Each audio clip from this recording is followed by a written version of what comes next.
Así que para empezar esta sesión, yo quiero dejar a mi buen amigo Eduardo Cecilio Caña para poder empezar. Quizás, bueno, quiera comenzar esta sesión trayendo una pregunta, bueno, quizás comentando algo para dar inicio, por favor. Querido Eduardo. Sí, a ver, vamos a tratar lo que es el amalgama del Dios bíblico. Quizás sería conveniente empezar por aclarar que en un principio tenemos dos dioses principales, el Dios de Israel y el Dios que será de Judá.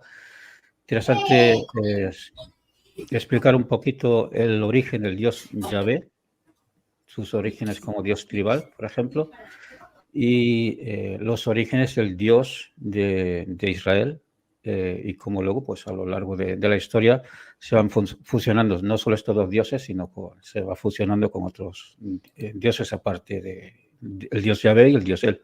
Así que creo que sería interesante primero aclarar los oscuros orígenes, por ejemplo, del Dios Yahvé, porque el Dios El es más fácil. ¿Qué os parece? Interesante. Donato, Elmo, por favor. Donato. Sí, pues sí, es claro que al principio de todas las cosas sí debemos comprender eso, que es el punto A, que la antigua religión israelita no se puede entender cuando, claro, hablamos también de estos términos. Hay personas, sobre todo dentro del mesianismo, que tienen muy arraigados estos términos de que reino de Israel, reino de Judá. Bueno, cuando hablamos, claro, antes del exilio babilónico y sobre todo antes Donato, de la deportación del reino de Israel, sí podemos hablar de dos reinos, el reino de Israel del norte y el reino de Judá del sur. Entonces ahí sí hacemos una distinción constante entre Israel y Judá. Cuando hablamos de la religión judía o israelita después del exilio, ahí sí abarcamos el término solamente Israel o israelita, ya que solamente sobreviven ellos, y el reino de Judá es el que absorbe ese pues título de Israel hasta la fecha. Entonces, bueno, para aclarar esto, sí es importante entender que sí, al principio estamos hablando claramente de dos divinidades, de dos dioses que posteriormente sufren o tienen esa amalgama, esa conexión y esa fusión que los convierte en uno solo hasta hoy en día. Estamos hablando, como bien decía nuestro estimado amigo Dragon R, estamos hablando del Dios El, que es el Dios principal cananeo, que es sin duda el primero que ellos conocen, al primero que ellos adoran, al primero que desarrolla su religiosidad, el Dios El. Tenemos infinidad de topónimos dentro de la tierra de Judá y de la tierra de Israel, ejemplos bíblicos como Betel, casa del dios El en hebreo, Penuel, el rostro del dios El, y así sucesivamente. También tenemos nombres teofóricos, como es el caso de Samuel, Dios o el dios El ha escuchado, y así Daniel, etcétera, etcétera. Esas terminaciones con él que atribuyen esa adoración al Dios Él. Entonces, esta adoración, por supuesto, fue la más penetrante, la más duradera, la primera que ellos tuvieron, y posteriormente entra en el panorama, sobre todo en tiempo de la monarquía, según los estudiosos, el famoso Dios Yahvé. Hay aquí, por supuesto, ya muchas cosas que se pueden hablar sobre que si realmente antes este Dios consistía en un nombre de 4 letras, 4 consonantes hebreas, el Yud, Hei, Bat, Hei, o solamente tenía 2 consonantes o 3 consonantes.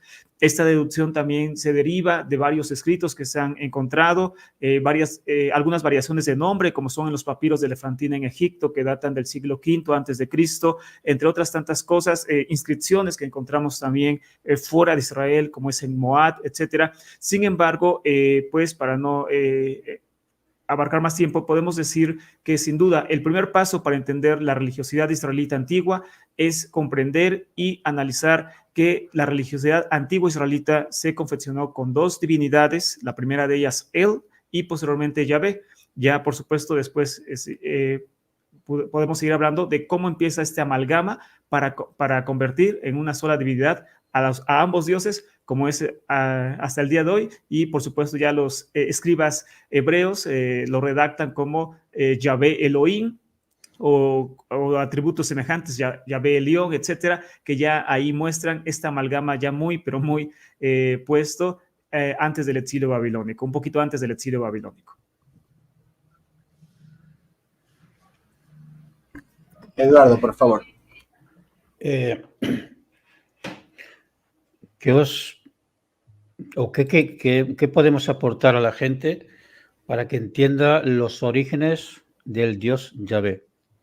¿Qué os parece la hipótesis de que posiblemente los orígenes más remotos del Dios Yahvé es que Yahvé fuese un epíteto del Dios El y con el tiempo se convirtiese en una divinidad independiente a la cual se le rendía culto en la zona del Edom, un dios madianita, y este dios fue adoptado por cierto grupo, posiblemente algún grupo que escapó de Israel, que lo conoció a este dios en la zona del Edom a través de los madianitas, lo aceptaron como su dios tribal y lo llevaron consigo a las tierras que luego sería Judá. ¿Qué os parece la hipótesis esta de que surgió en un principio como un epíteto del dios El y luego se convirtiese en una deidad independiente? Porque este fenómeno se conoce de otras divinidades donde hay un epíteto atribuido a una divinidad y ese epíteto con el tiempo se convierte en una deidad independiente. Querido Elmo, por favor, te doy paso a ti.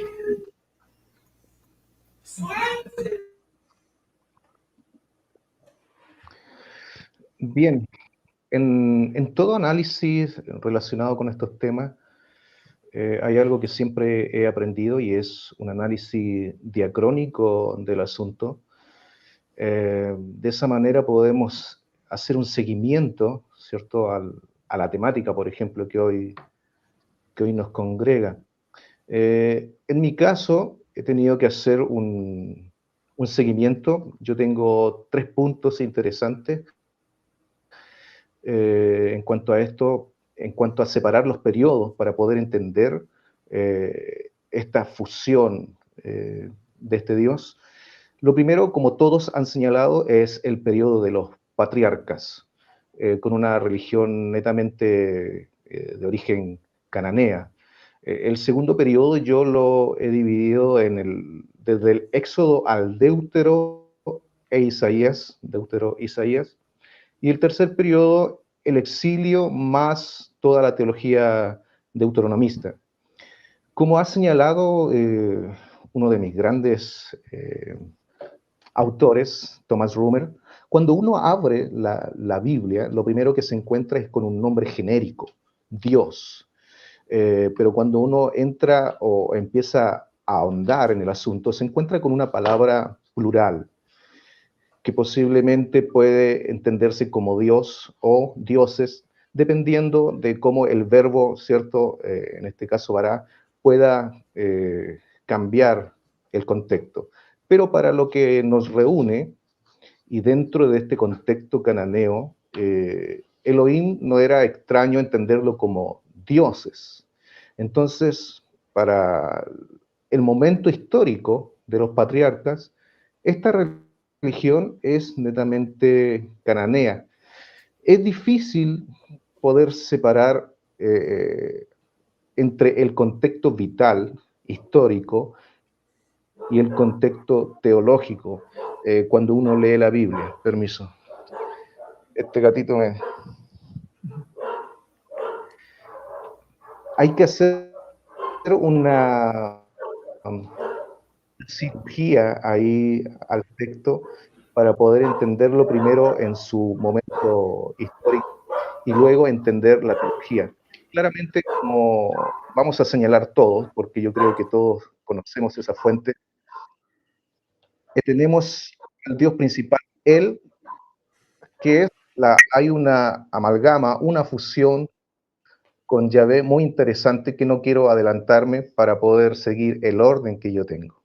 Así que, en primera instancia, concuerdo con todo lo que han señalado. Tenemos una religión de los patriarcas con un origen cananeo, con un Dios principal, Él que poco a poco, más adelante en la historia, va a tomar Yahvé esta posición bien interesante y es lo que de a poquito que quiero que entremos en tema.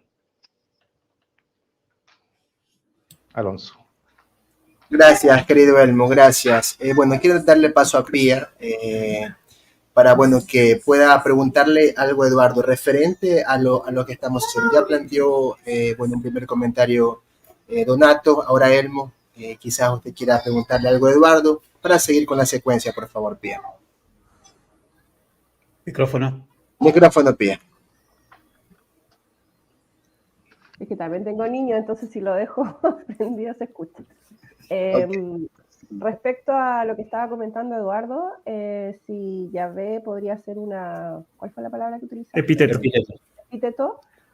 Yo también introduciría la posibilidad de que sea hijo, que también está ahí la opción porque hay varios capítulos bueno, hay uno en específico que está en Deuteronomio en la Biblia hebrea, que habla de que él, Elión, repartió las naciones y le tocó su respectiva porción 32. A Yahvé. Deuteronomio 32. Entonces, esa también podría ser una opción. Y respecto a una pregunta, me gustaría que también analizáramos las fuentes primarias que existirían respecto a desde dónde podemos extraer información para analizar este desarrollo y evolución que se fue generando entre estos distintos dioses y al final, como ya sabemos, se fueron fundiendo en un único dios. Pero eso ya fue mucho más adelante. El proceso tiene aproximadamente más de 1000 años, 1200 años aprox. Entonces, ¿cuáles serían las fuentes que nosotros tenemos? Yo partiría nombrando la Biblia, obviamente, lo que tenemos de Guarit, lo que tenemos de Canaán, etc. Pero eso ya lo dejo a los profesores para que sigamos ahondando en estas fuentes primarias. Yo señalaría como fuente primaria de los orígenes de Yahvé las fuentes egipcias, donde se habla de un topónimo que está relacionado, parece ser, con el tetragramatón y relacionándolo con los chasús y señalando también a Seir, por ejemplo, ¿no? Y esto coincide con los cánticos más antiguos que tenemos en la Biblia, donde se habla de estos orígenes de Yahvé como parte de la zona del Edón y de Seir. Esas serían las fuentes principales. Ya has hecho ahora mención al Deuteronomio 32.8, que forma parte del cántico de Moisés. Ahí tenemos una fuente muy interesante que es el 4Q37 de Qumran, donde tenemos la variante textual cuando se reparten las naciones. Elión reparte las naciones y a Yahvé le toca, en herencia le toca Israel, o la parte de Jacob. La variante textual del 4Q37 lee Benei Elohim frente al texto masorético Benei Israel. Es decir, el texto masorético hace una corrección del texto más antiguo, que está también atestiguado por la Septuaginta. Los textos más antiguos de la Septuaginta leen hijos de Dios. En recensiones posteriores se cambia a ángeles de Dios, ángelos feos, y luego en ediciones más posteriores incluso ya se iguala al texto masorético. Ahí tenemos una fuente hebrea que tiene todavía esos reductos de ese pasado israelita, politeísta, junto al 4Q44 del Deuteronomio 32-43, creo que es. Entonces, sí, la fuente más antigua que yo conozco, si alguien conoce alguna fuente más antigua, es de los orígenes de Yahvé, podríamos señalar fuentes egipcias. No te sabría decir ahora exactamente dónde aparecen, pero ahí aparece un topónimo que parece ser relacionado con el tetragramatón. Y por cierto, está el profesor Meir, está por lo menos en mi chat. Ok.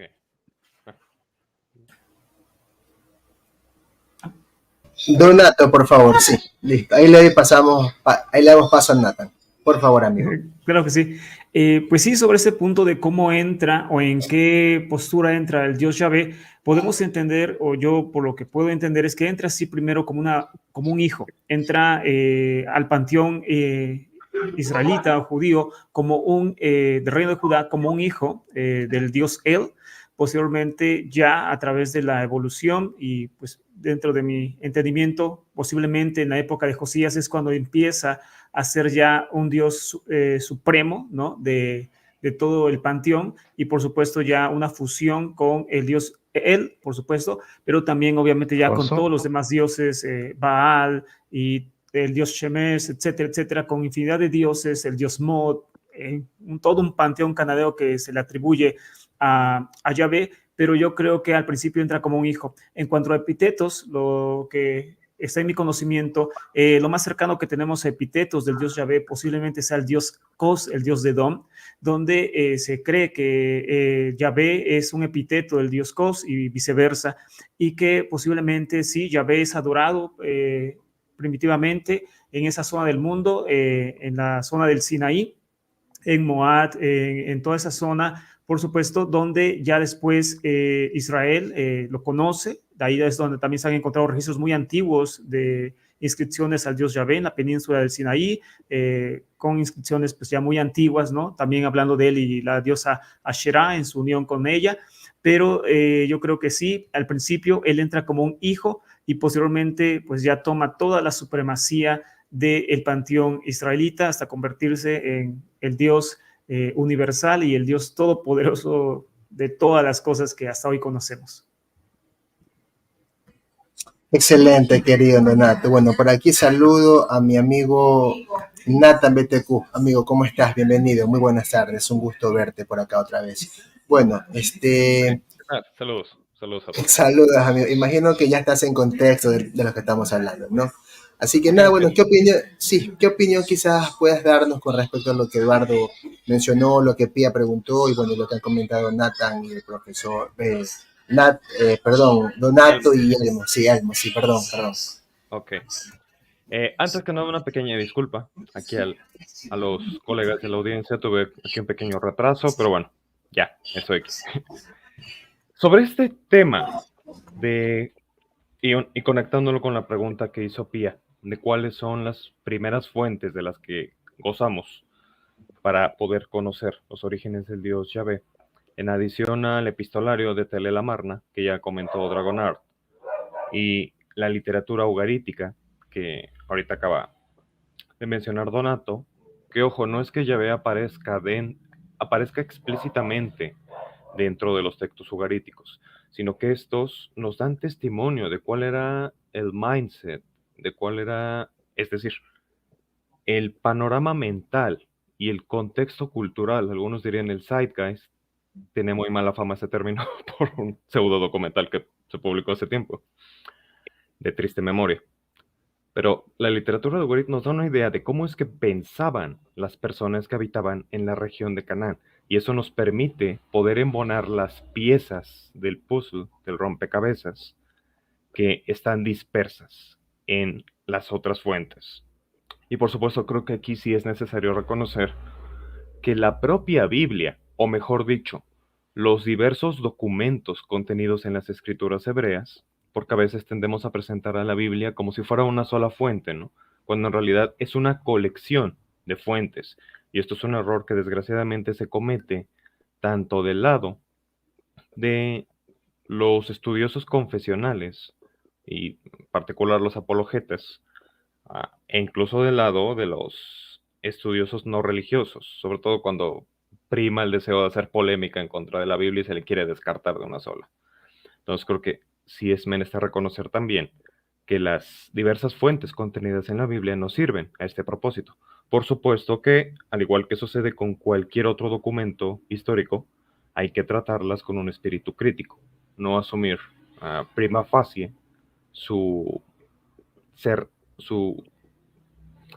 confiabilidad histórica al 100%, sino examinarlas con un ojo crítico y poder depurar qué cosas pertenecen a los desarrollos específicamente tendenciosos que harían los editores finales de estos documentos, particularmente en el periodo postexílico, y poder identificar lo que en su momento, me parece que fue la profesora Adele Reinhardt, llamaba textos fósiles, como esta cuestión de Deuteronomio 32, en los que por X o Z razón se preservan estos pequeños ecos del pasado distante de carácter politeísta del antiguo Israel. Pero sí, manipulados tendenciosamente y todo lo que se quiera, pero a fin de cuentas los textos bíblicos también constituyen una fuente para el conocimiento de estos estadios primitivos del Dios Yahvé. Bueno, por el momento creo que sería todo, y ahorita vamos incorporándonos mejor a la charla. Disculpa si mi cámara se ve un poquito chueca. Tranquilo, amigo. Elmo, por favor, te toca, amigo.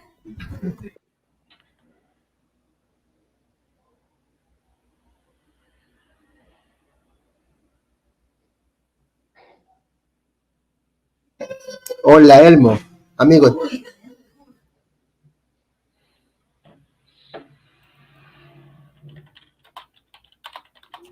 Parece que tiene problemas con el Sí. audio. Elmo, ¿cómo estás, amigo? O algo de lag. Sí, exactamente. Ahí no se escucha, creo. Bien, hasta que Elmo soluciona, bueno, pasemos otra vez a... Ahí estás, Elmo, ahí estás. No sé cómo me oyes. Sí, muy bien, amigo, tranquilo, por favor.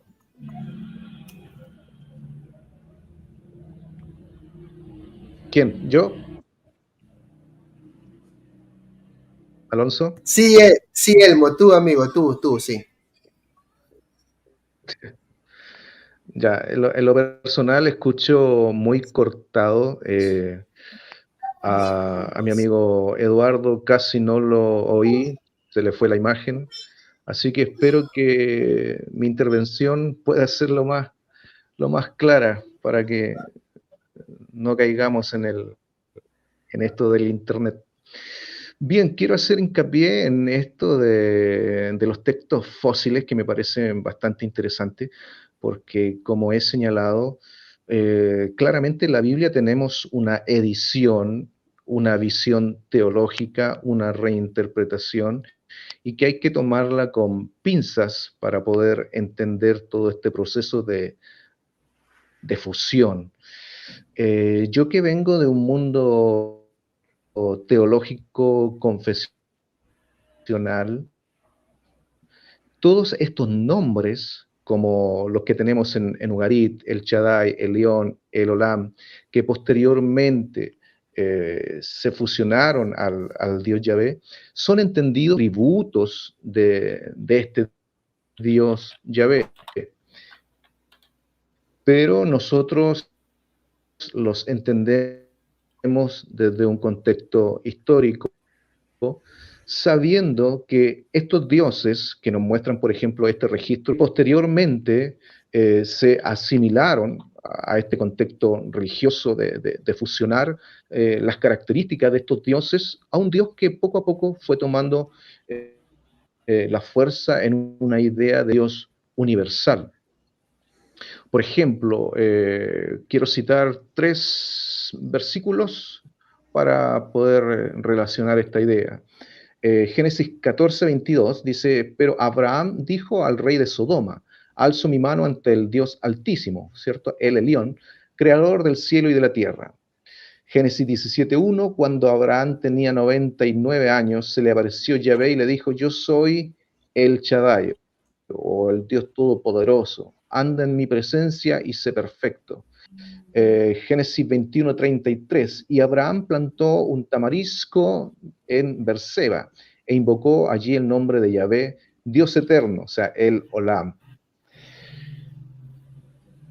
¿Qué quiero demostrar con esto? Que estos dioses, distintos dioses, que nos muestran la fuente ugarítica, posteriormente todas estas características se le fueron dando al Dios de la Biblia, ya que en este contexto de los patriarcas, el yavismo no existe, lo que existe es una religión cananea, pero que en este análisis diacrónico vemos que posteriormente algunos llegan a citarlo en la primera parte de Jueces hasta la primera parte de la monarquía, luego en el exilio y posexilio, toda esta amalgama de dioses fueron atribuidos netamente al dios del judaísmo post-exílico.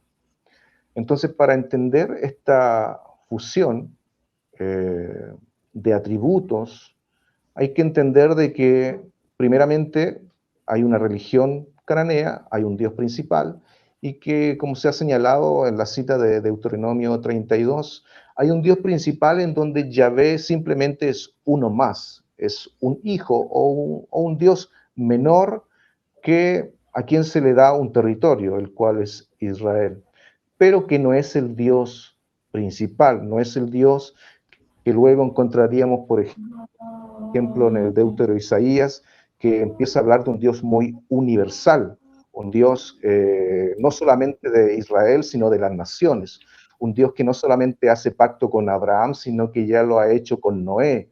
Entonces hay que seguir esta diacronía para entender un poquito cómo va ocurriendo la fusión de estos diferentes dioses a un único Dios. Espero se haya oído bien. Alonso.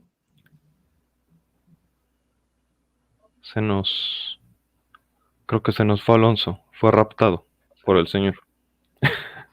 Ya por ahí dijo que dijera la secuencia. Entonces, Okay. Ahora estuvimos viendo el tema de las fuentes primarias. Posteriormente vimos los desarrollos geográficos y acá el profesor Elmo hablaba de los atributos, ¿cierto? Que se fueron fusionando en esta divinidad que terminó siendo un Dios único de una religión monoteísta. Pero como estamos analizando desde dónde viene eso hacia atrás, me gustaría que conversáramos sobre qué atributos estamos hablando y de qué dioses provienen esos atributos, ¿cierto? Porque ya sabemos que una montaña, que el dios de la tormenta, el dios de la guerra, Dios Padre, Dios Madre, etcétera, y una serie de atributos que pertenecían a otros dioses y que mediante la Biblia hebrea podemos ir identificando que se les fueron atribuyendo al dios Yahvé. Así es que esa sería la próxima pregunta o el tema a desarrollar, si les parece.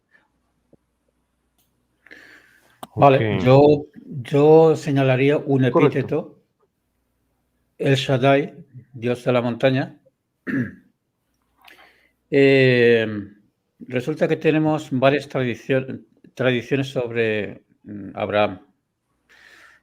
Una tradición resulta que Abraham conoce el nombre de Yahvé, invoca el nombre de Yahvé, y luego tenemos la tradición donde cuando Yahvé se le presenta a Moisés, le dice que él se dio a conocer a Abraham, a Isaac y a Jacob como El Shaddai, Dios de la montaña, es decir, ahí estamos hablando del Dios él, pero con el nombre Yahvé no se le dio a conocer.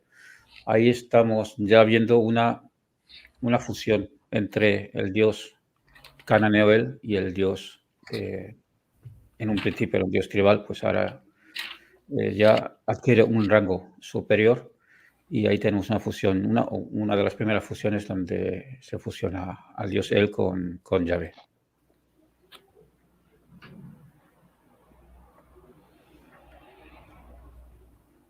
¿Quién va a moderar? Yo. Yeah. Entonces, a continuación vendría el profesor Donato. Luego yo.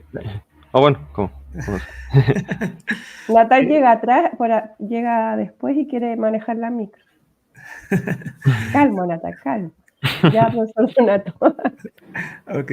Bueno, sí, sobre los atributos que toma el Dios Yahvé, sin duda también aquí viene una evolución de siglos, debido a que podemos entender, al parecer por varios estudiosos, que Yahvé empieza como un Dios de los nómadas, es decir, un Dios de tribus que se desplaza de un lugar a otro, sobre todo en áreas desérticas, y de acuerdo pues a esas características de acuerdo a esas necesidades de esa gente que se desplazaba, es como toma su primer papel el Dios Yahvé, que hablamos de un Dios del desierto, un Dios de la guerra, posiblemente, muy seguramente un Dios de la guerra, y algunos estudiosos hablan de un Dios como de la fertilidad semita, no a la medida que tenemos en otras culturas, sino un Dios de la fertilidad que abre el útero, etcétera, etcétera.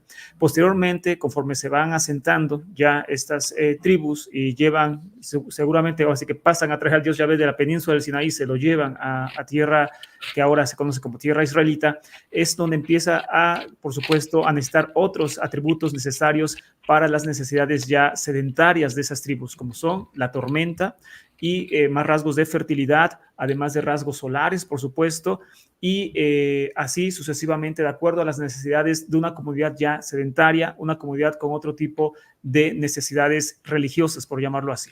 Posteriormente, por supuesto, estamos resumiendo en 5 minutos, 1000 años o algo así, pero posteriormente estas necesidades ya se convierten en otro tipo de religiosidad. Debemos entender también la evolución de la religiosidad, de una religiosidad tribal, en primer lugar, una religiosidad familiar, que es la que ellos tenían, donde el padre o el patriarca era el encargado, el sacerdote, el que hacía todo de todas formas, como tenemos en las famosas historias de los patriarcas.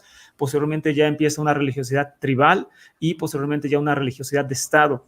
De acuerdo también a esas necesidades de religiosidades, como el Dios Yahvé evoluciona y entonces empieza a ser, por supuesto, un Dios de la monarquía judía, donde entonces también se empieza a fusionar con divinidades de mayor peso, ya no solamente con un Dios de la guerra o algo semejante, sino con divinidades de mayor peso, como es Baal, que era el Dios que provocaba las tormentas en esa cultura de Levante, el Dios de la fertilidad, que era Baal, y por supuesto, el mayor de todos, que es el dios el que provocaba la vida, el que había creado a otros dioses, el que era el patrón de todas las cosas. Posteriormente ya en un rango mayor, yo creo que conforme empezó a tomar devoción Yahvé, ya lo pone en ese último rango que es el más alto de todas las cosas, pero sin duda Yahvé empieza desde, como todo, empieza desde el punto más pequeñito, desde ser un dios familiar prácticamente, a convertirse en el dios de los cielos y la tierra. Solamente termino con este punto que también para mí es muy interesante, ya que hay varios investigadores, entre ellos Nissim Absalak, un investigador que está muy enfocado en esta teoría, en esta hipótesis, en que el dios Yahvé empieza como un dios de los volcanes, es decir, un dios de la metalurgia, un dios que se manifiesta a través de manifestaciones volcánicas, como en la antigüedad existen este tipo de dioses que sobre todo también se desarrollan, por supuesto, en zonas volcánicas, como es la península del Sinaí. Les doy una cita para ejemplificar este punto de este investigador en Jueces 5:5, pero hay muchas, incluyendo la experiencia y la teofanía del Sinaí, donde así se manifiesta Yahvé, según las narraciones del Éxodo.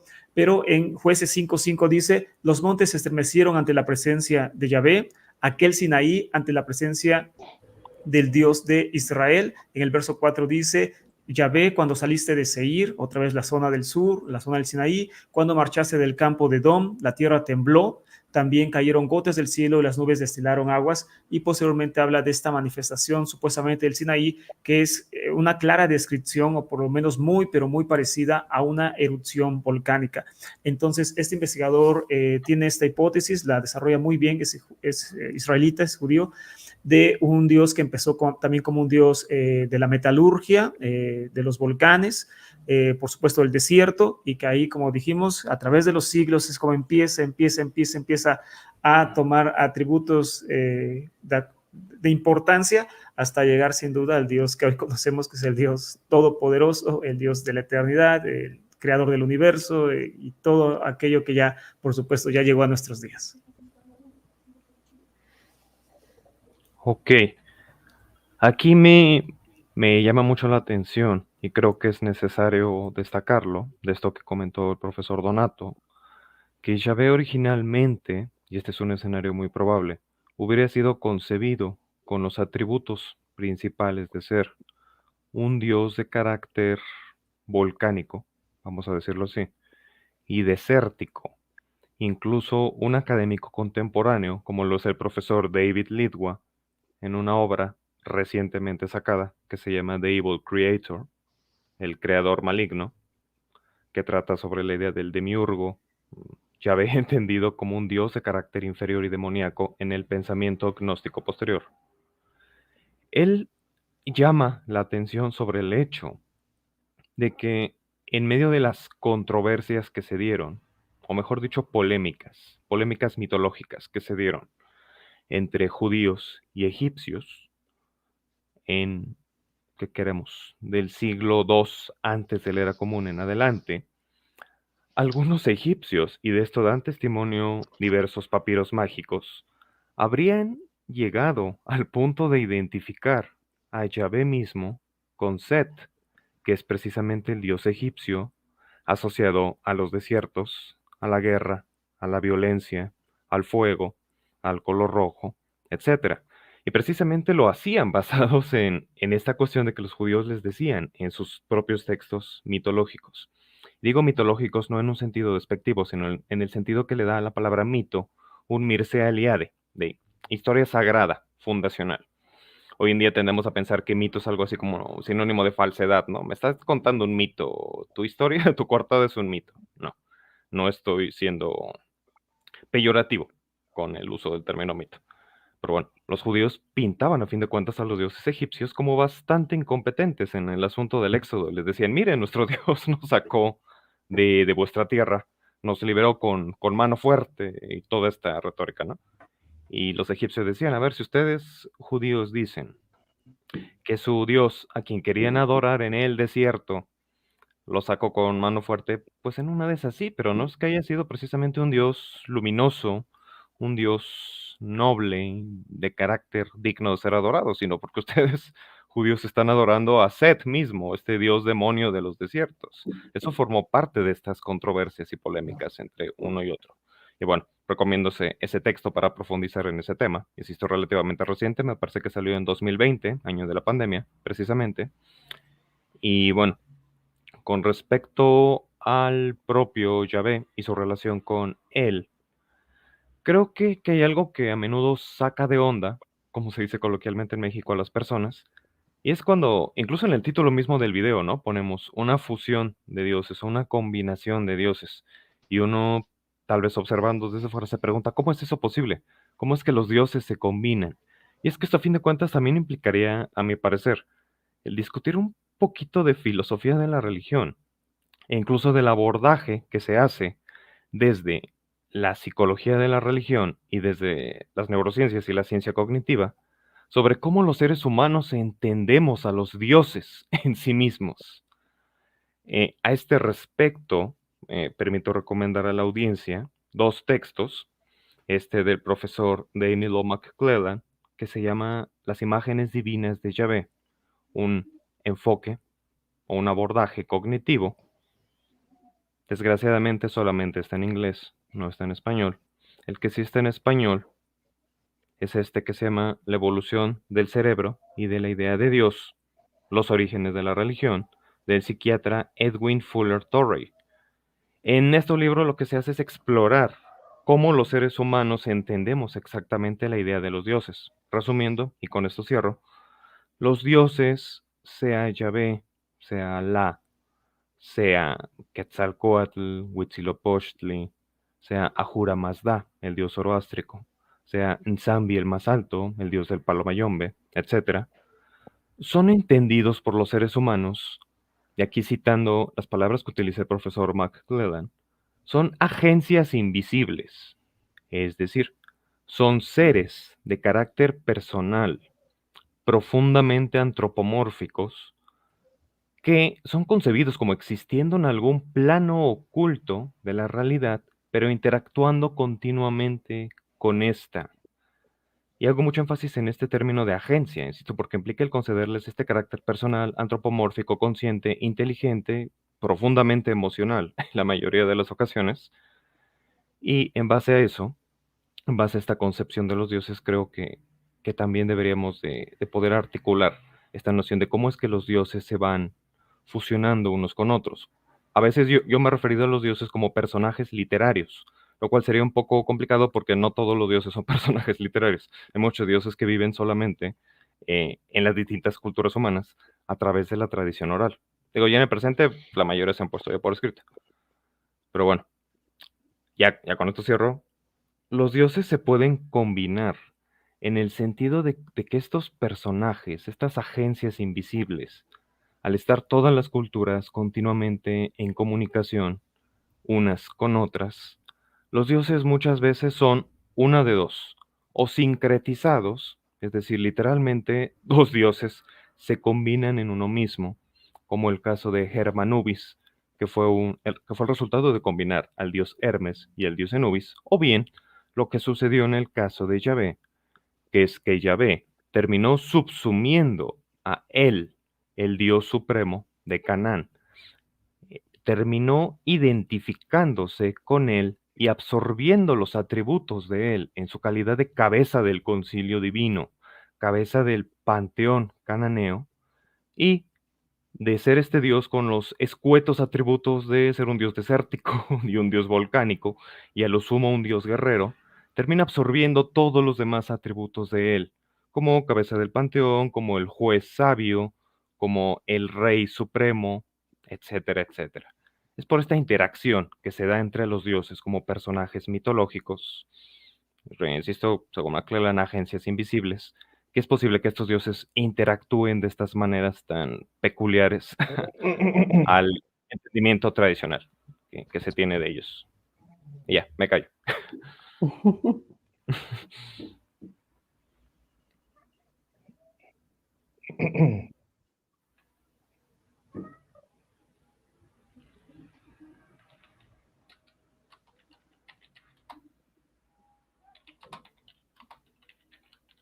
Elmo, te toca a ti, no sé. Cuando te ves en pantalla grande, te toca.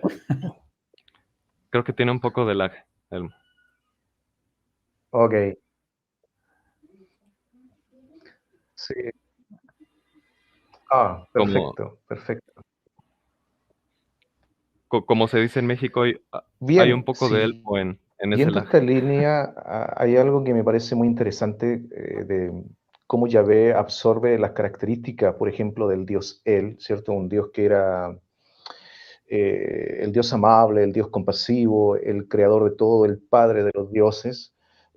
Cómo evoluciona al punto de que en el Nuevo Testamento lo único que tenemos como referencia a Dios es como un Dios Padre, ¿cierto? Un Dios amoroso, o sea, todo ese proceso de un Dios, llamémoslo así, a Yahvé, un Dios vengativo, un Dios que mandaba a exterminar pueblos simplemente porque no creían en él, se transforma en una evolución que llega al Nuevo Testamento de un Dios amoroso a la humanidad.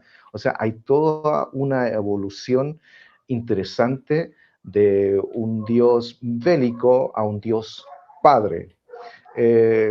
Siguiendo esta misma línea de cómo se fusionan los dioses, Yahvé también toma parte en esta absorción de Baal, un dios cierto climatológico, como algunos lo conocen, a conocerse a Yahvé como un dios de la tormenta. Algunos también señalan de que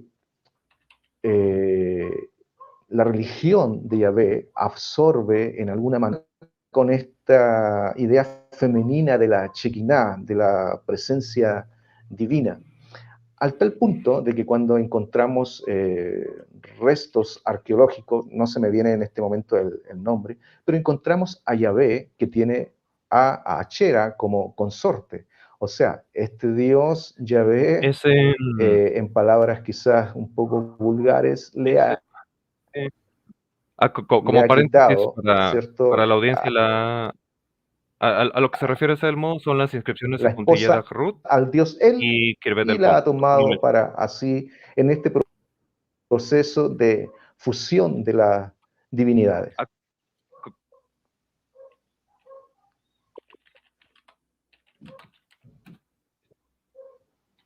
Se te entrecorta un montón.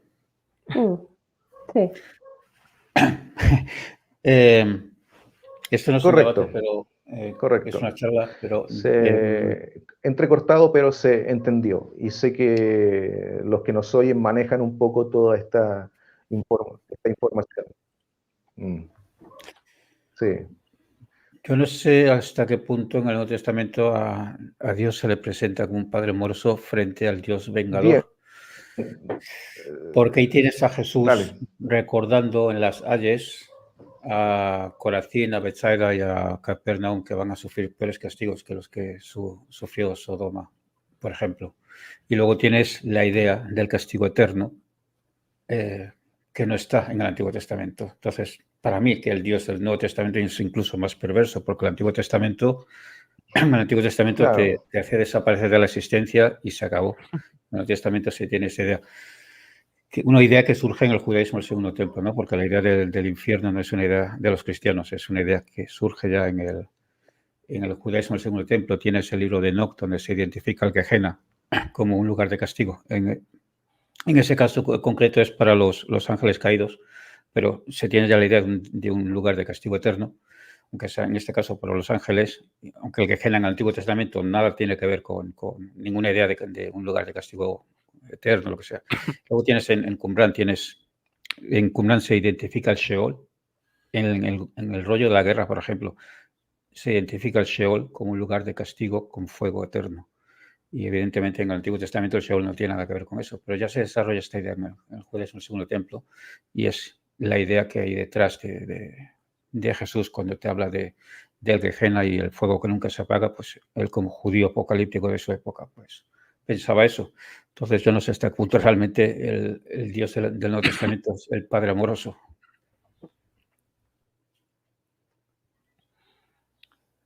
Ya, nos devolvemos del Nuevo Testamento a la Biblia hebrea, y hay un tema que siempre conversamos en estos programas y tiene que ver con la relación política, o sea, la relación entre la política, la geopolítica, la parte territorial, el nacionalismo versus o frente a una religión. Y la verdad es que si nosotros lo analizamos, estas líneas jamás van separadas, van muy de la mano. Entonces, ¿cómo influye esta concepción política? Porque como vemos en Éxodo, se supone que Dios o Yahvé saca a este pueblo de Egipto, ¿cierto? Y lo dirige, sabemos que no son los 40 años, etcétera, pero supuestamente lo dirige hacia un territorio que le promete, y ese territorio finalmente es, entre comillas, conquistado por los israelitas. O sea, ya Dios no es una entidad espiritual que ve la salvación de las personas, sino que es una entidad política, una entidad que dirige un pueblo hacia una conquista territorial en este caso, ¿cierto? Entonces, cuando Yahvé va adquiriendo estos atributos de estos otros dioses y se va fusionando, también me gustaría que conversáramos sobre esta dimensión política más allá de lo religioso. No sé si les parece. Sí, sin duda, yo creo que es uno de los grandes, para mí, aunque suene fuerte, problemas de la religión que involucra a la sociedad, porque como les digo a veces en el canal, si la religión se quedara en un libro, ¿no? Y se quedara acá y la gente lo creyera o no lo creyera, no habría problema. El problema es cuando sale de acá y se transporta a la sociedad, y es donde causa ciertos conflictos como los que hoy vemos a sangre y espada en Medio Oriente, de muchas formas. Así que sin duda este punto es muy, pero muy trascendental. Entre paréntesis, permítanme solo saludar a un estimado amigo que está presente, un gran miembro del canal, nuestro estimado amigo Oscar Ábrego desde Panamá, y a su estimada esposa Ana María Ábrego, que están presentes hasta allá hasta Panamá, siempre listos para estudiar este tipo de temas. Sí, pues las connotaciones políticas, sin duda, actuales y antiguas siempre fueron muy importantes. En la antigüedad, obviamente, este tipo de narraciones sobre el dios Yahvé conquistando Babilonia a veces, ¿no? A través de Ciro, o bien derrotando a los dioses de no sé quién, de los asirios, y posteriormente derrotando a los dioses y todo eso de los egipcios. Entendemos que es solamente contracultura, ¿no? Es literatura de venganza, porque ellos no están haciendo obviamente eso en el ámbito real, en el ámbito militar. Simplemente es una forma de sacar esa frustración que tienen, que están siendo oprimidos todo el tiempo por los egipcios, o si no por los asirios, o si no por el reino del norte, o si no después por Babilonia, después llega Persia, después llegan los griegos, los romanos, y obviamente desarrollan esta literatura de contracultura donde ellos son los más fuertes, donde Yahvé un día los derrotará, donde ellos han vencido a los dioses egipcios y a su imperio, han avergonzado a Faraón y todo ese tipo de cosas, solamente como una especie de venganza literaria, ¿no? Por todo lo que ellos estaban pasando. Pero sin duda, ya fuera de eso que es literario, que nunca pasó, obviamente, porque ya es claro, es más claro que nada que nunca pasó el Éxodo y todo eso que nosotros hemos leído durante siempre, o la conquista de Canaán. Fuera de todo eso, las connotaciones políticas que causa y sociales que causa este tipo de pensamientos religiosos, sin duda siempre han sido graves, siempre han sido sangrientos, siempre se han derivado en derramamiento de sangre, donde por supuesto hay personas que se han atrevido a matar por causa de esto o a morir también por causa de este tipo de ideales, y es donde en lo personal yo creo que la religión, por supuesto, sí se convierte en algo peligroso, en algo que lamentablemente no se queda en literatura de frustración, literatura en contracultura, donde cada quien escribe lo que quiera para sentirse bien, sino donde impone un pensamiento intransigente, como bien dice estimada amiga Pía, un pensamiento intransigente donde el Dios te manda a conquistar, donde es la primera guerra santa, como se le conoce históricamente, la primera guerra santa, donde conquistan Canaán, donde no importa que haya niños de pecho, lactantes, mujeres embarazadas, eso no importa, vamos a arrasar a todos porque todos son idólatras, todos están adorando demonios, así que tenemos que desbaratarlos. Y ese pensamiento intransigente del monoteísmo es el que ha perdurado a nuestros días, y es por eso que muchas personas tienen todavía esos ideales donde aquel que no tenga la misma forma de pensar, la misma forma de creer, donde no tenga la misma concepción de monoteísmo que ellos tienen, pues no les queda otro fin más que aniquilarlos. Tenemos un evento más que reciente y más que lamentable. Sino en las últimas horas hay un ataque terrorista de Estado Islámico en Rusia, donde hay más de 200 personas muertas inocentes. Entonces, crímenes políticos que están ligados a la religión. Así que todo esto lo tenemos en la actualidad, y yo creo que es una de las cosas que las ciencias bíblicas en mi ser, en mi espíritu, espero que cambien a través de la divulgación de ellas, que la gente se vuelva menos radical con sus creencias y menos intolerante hacia los pensamientos de otros.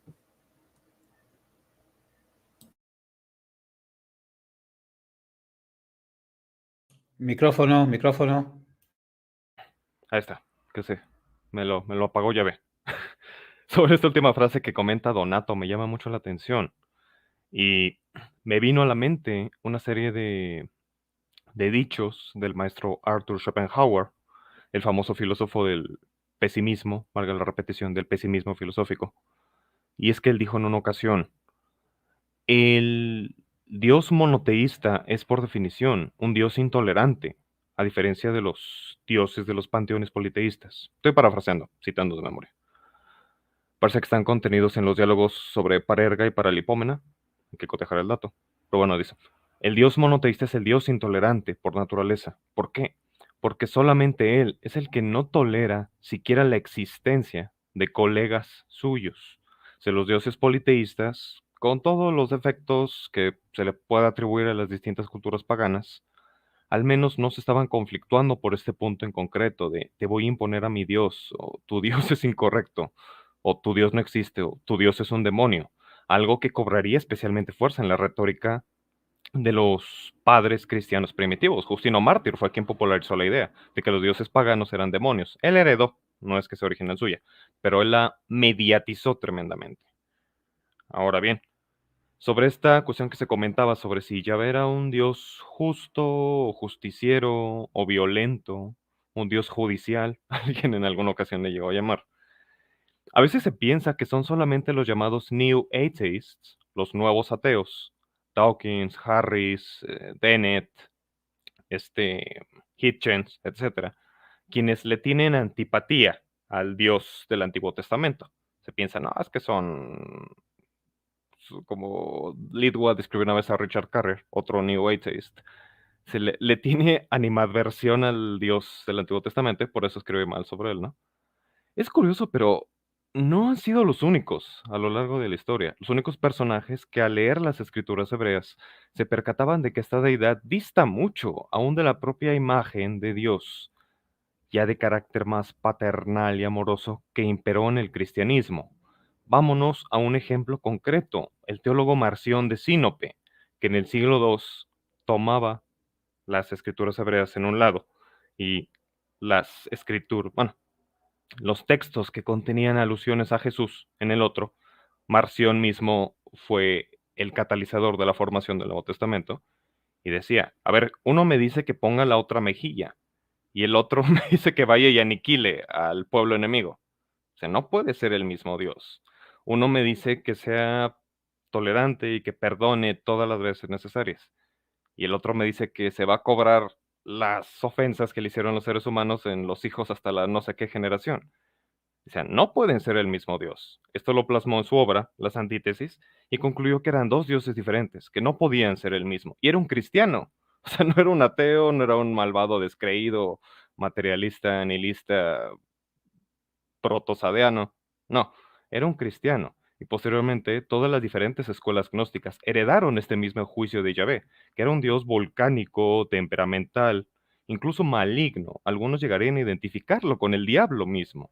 Y otros gnósticos lo identificarían con el creador del diablo. El diablo sería un esbirro de él. Entonces, no es un juicio exclusivo de los nuevos ateos. Esta visión de Yahvé como un dios excesivamente severo e innecesariamente violento, incluso maligno. Y sobre un comentario que nos ponía Talmid Max, perdón. Y conectándolo con algo que también dijo Willy, a quien mando saludos también, por cierto, parece como la religión contra la razón humana, aquí en el chat.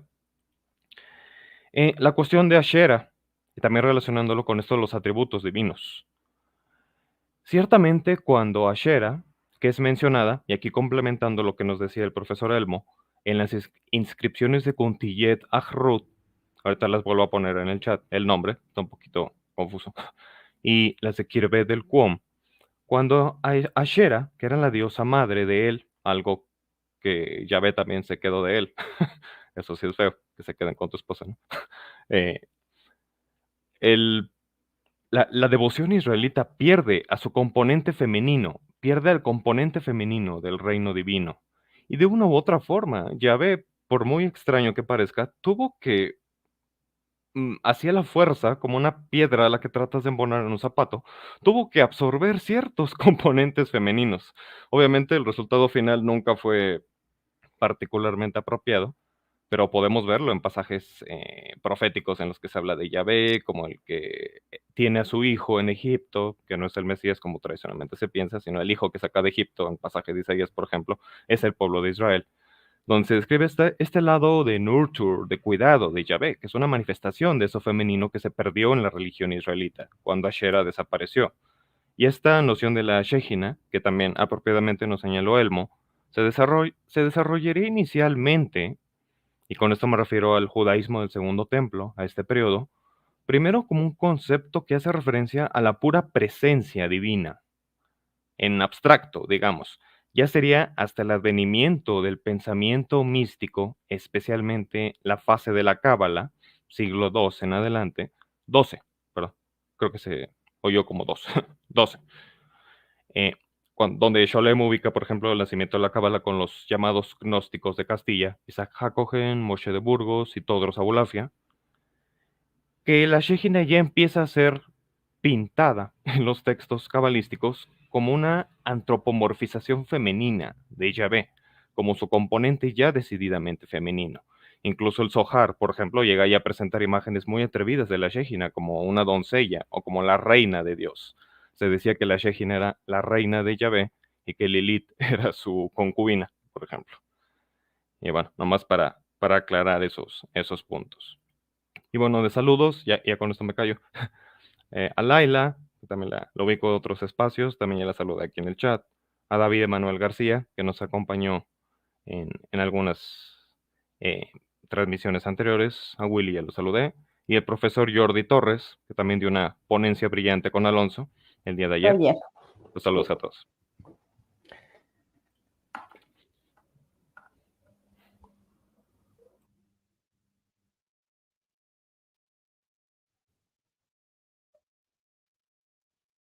El profesor no tiene audio.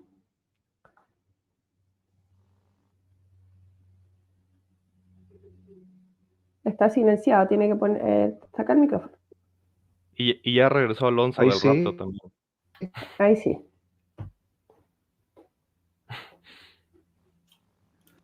Ahí está. Ahí está, A profe. ver, se me prende el micrófono y se me apaga. Se me prende el micrófono y se me apaga solo, no sé por qué. Ahí está abierto. Ahí se escucha. Bien, retomo una idea en cuanto a este Dios bélico. Ya, retomo una idea que se planteó, que planteaba el profesor Donato, en cuanto a este Dios bélico, ¿cierto? Por lo general siempre me hacen la pregunta, ¿por qué hablas de Dios si no crees en Dios? Y lo que realmente nosotros hacemos es una crítica literaria a ese Dios que leemos y que encontramos muy irracional en cuanto a cómo actúa. Eso es lo que nosotros criticamos. No criticamos a un Dios como creyendo que existe, sino que lo que hacemos es una crítica literaria a ese Dios que tiene características antropomorfas, pero claramente son las ideas que el mismo hombre ha colocado por escrito en cuanto a su Dios. Eso quería puntualmente comentar con respecto a lo que se habla. Y lo segundo, para retomar el tema de la fusión de este Dios dentro de un contexto político, entendiendo que el exilio, tanto asirio como babilónico, es un punto de inflexión en todo este tema de cómo Yahvé empieza a tomar partido, empieza a ser un Dios ya no solamente de un pueblo, sino que ya un Dios universal. No un Dios completamente universal, como diría Thomas Rumer, que lo que catapulta a Yahvé a esa universalidad es la traducción de la Septuaginta, más que nada. Pero sí un Dios que empieza a tomar mucho terreno con respecto a todos los otros dioses, gracias a una reflexión que se conoce como deuteronomista, en donde se reflexiona de que Yahvé no es inferior a los otros dioses, que no ha sido la inferioridad de Yahvé el que ha permitido el exilio, sino que Yahvé está en control de la historia y que ese Dios que está en control de la historia ha permitido que su pueblo de alguna manera pueda ser educado, pueda ser eh, latigado, por así decirlo, por otros reinos. Y no es que los otros dioses sean superior a Yahvé, sino que Yahvé es superior a todos esos dioses y que simplemente ha otorgado una especie de permiso para que su pueblo pueda entrar en vereda y pueda tener conciencia de que lo que le ha llevado al cautiverio es su rebeldía a esta alianza que él tenía con ellos.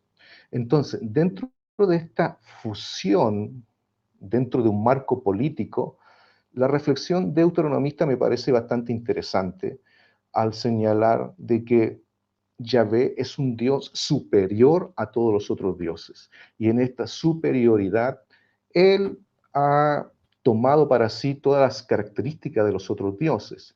Y aún más, estos dioses han pasado a ser dioses inferiores, otros han desaparecido y otros son tomados como demonios. Entonces, este contexto histórico de Asiria y de Babilonia permite que de alguna manera este Dios ya delegue a todos los otros dioses, que este Dios ya sea un Dios superior a todos los otros dioses. Entonces, hablar de fusionar características, hablar de fusionar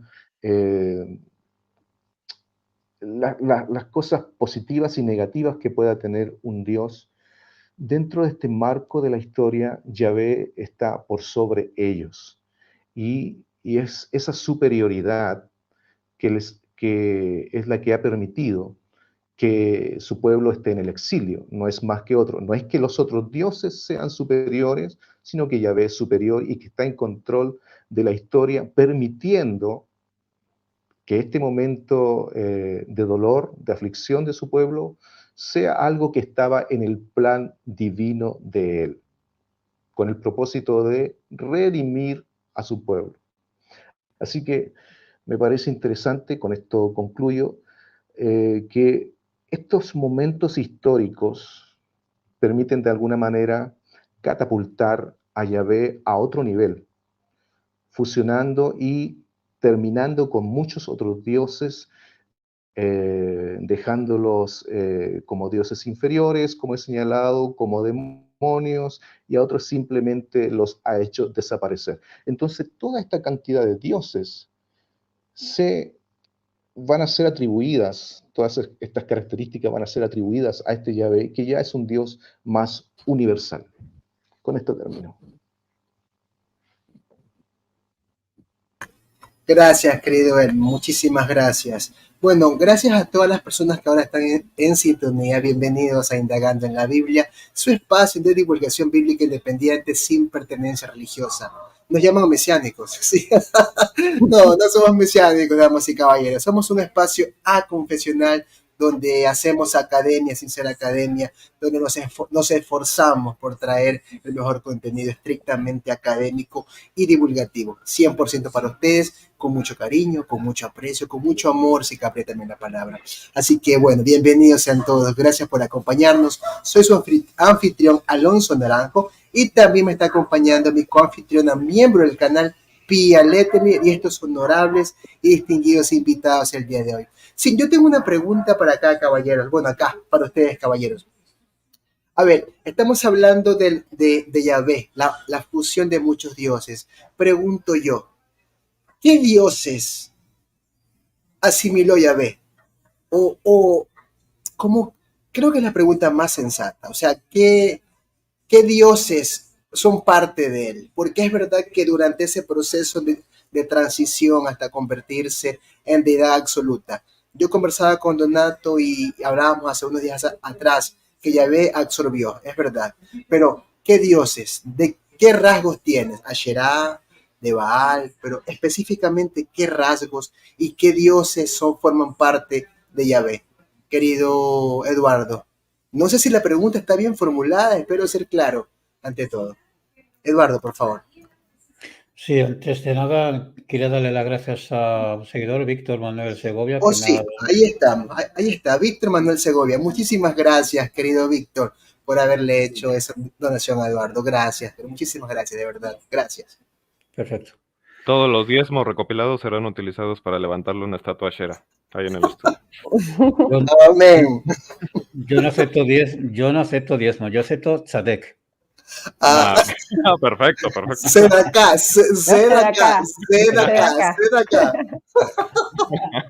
Lenguaje mesiánico, por favor. Más o menos lo más mesiánico. Hay una pintura del revés de Lubavitch va a tener.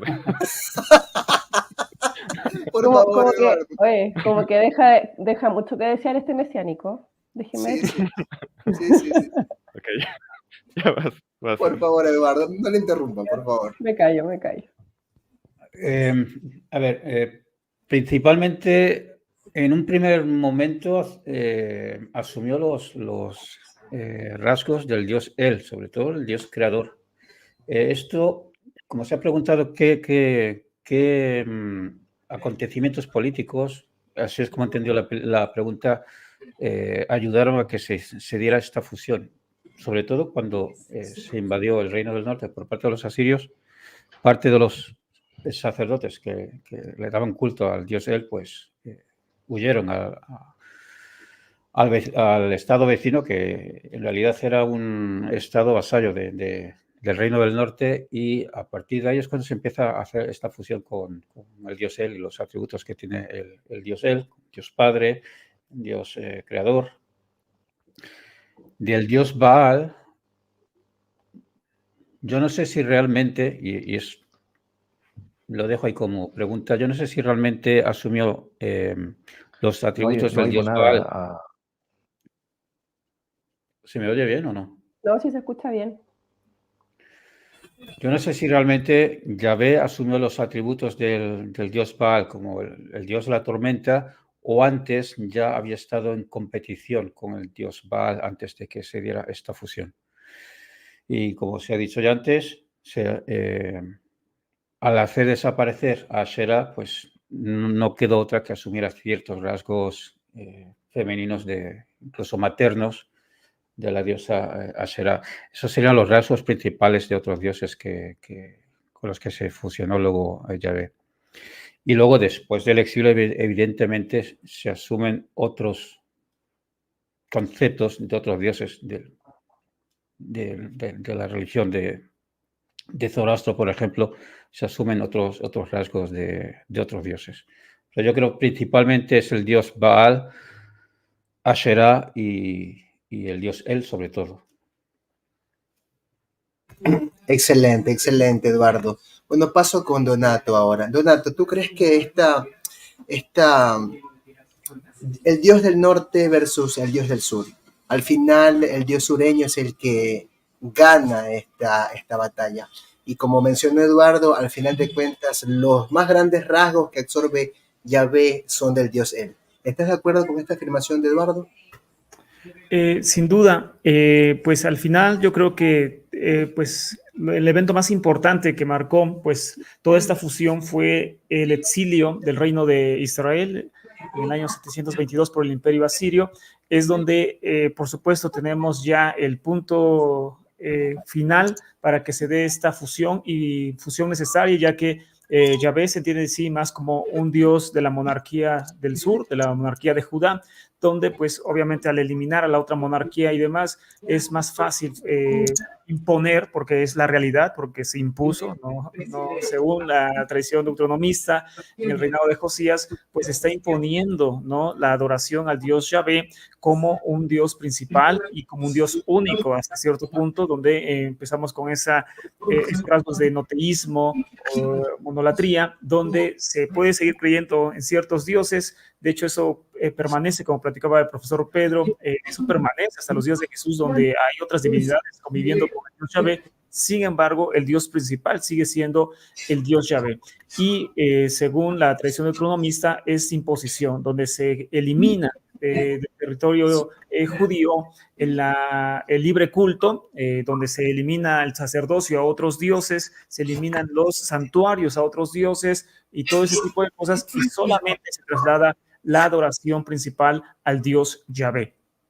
Entonces, por supuesto, esta fusión se da sin ninguna duda.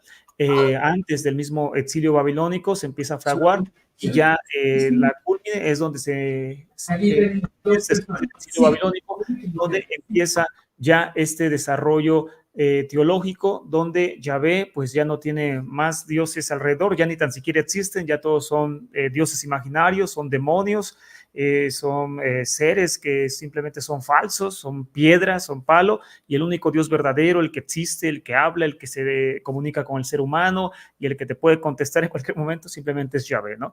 Entonces ya esto se desarrolla, por supuesto, después del exilio babilónico. Excelente, Donato. Bueno, voy a abrir pantalla. Allí estamos mucho mejor. Sí, bueno, una pregunta en líneas generales para luego darle paso a Pía. Han nombrado prácticamente a tres dioses principales, quienes son los que le brindan mayores rasgos a Yahvé. Pero quizás alguna otra deidad, caballeros, menor, no sé, que también le haya dado rasgos a Yahvé. Pregunta para todos. Miren que abrí la sala. Nada, por favor. Hay una frase que aparece citada en el historiador, tristemente ya afinado, Karl-Heinz Deschner.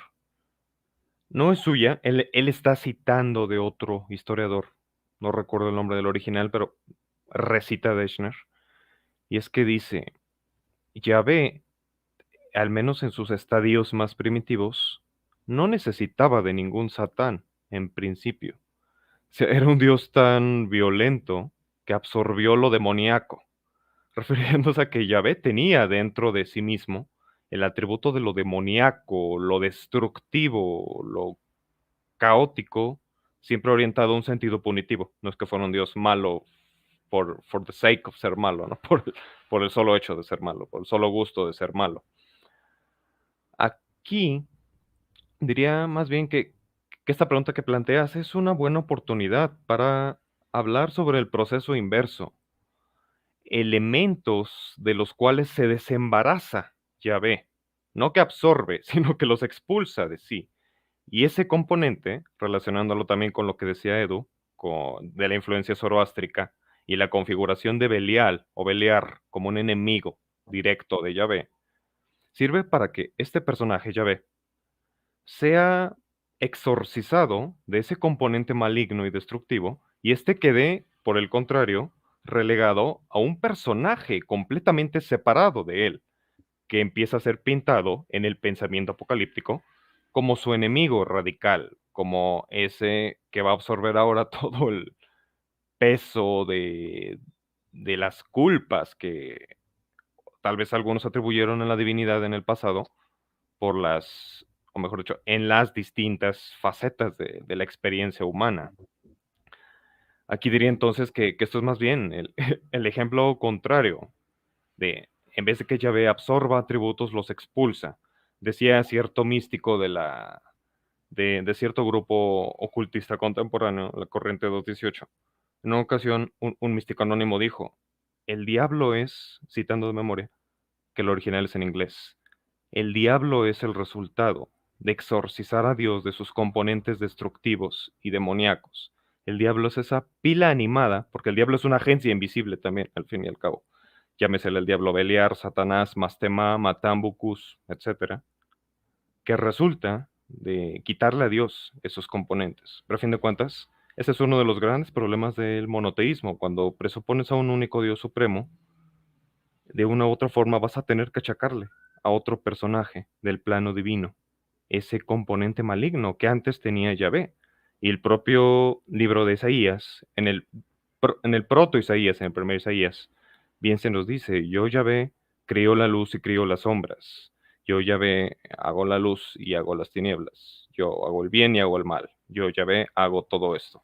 Una frase que de hecho los propios cabalistas conservarían como como uno de los pilares de su especulación, ya muchos siglos posterior, de que el mal no era esta ausencia del bien, sino que era un fenómeno con una raíz ontológica en la esencia misma de Dios en algún punto. Unos decían que era un atributo en una midá, como parece retratado en el Bajir, o ya los desarrollos más atrevidos de la Cábala Sabatea dirían que el mal tenía su raíz ontológica en el componente de inercia anticreación de Dios, ¿no? La idea de la luz sin pensamientos de Natán de Gaza. Pero bueno, quería comentar eso y recalcar que el diablo, a fin de cuentas, una vez que aparece, ya bien definido en el pensamiento apocalíptico, al igual que Yahvé, de quien estamos hablando de su evolución y de su historia, el diablo mismo también experimenta su propia evolución e historia. Es un personaje tan dinámico como el propio Yahvé.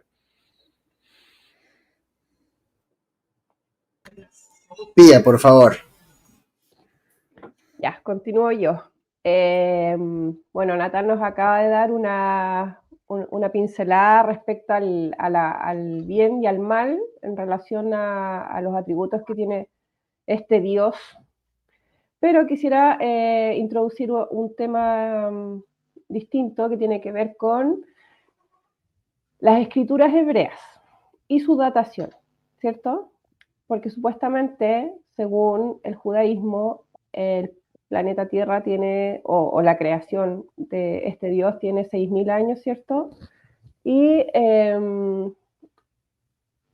lo que claramente todos sabemos que no es así. Y si datamos los textos, estos aparecen recién en siglo VIII, más tirado para el 7 que para el 9, antes de la era común, ¿cierto? Entonces quería preguntarle a los participantes cuál rol jugó la reforma de Josías en esta concepción de Yahvé. ¿Por qué? Porque hay que sacarse la idea de que este es un Dios ancestral de miles de años. No, este Dios se inventó o se creó, o no me gusta la palabra inventó, aunque la usó Tomás Romer, pero se fue construyendo en estos siglos recientes, no en la antigüedad cuando supuestamente están estas fechas que se atribuyen. No sé si me enredé, pero esa es la pregunta.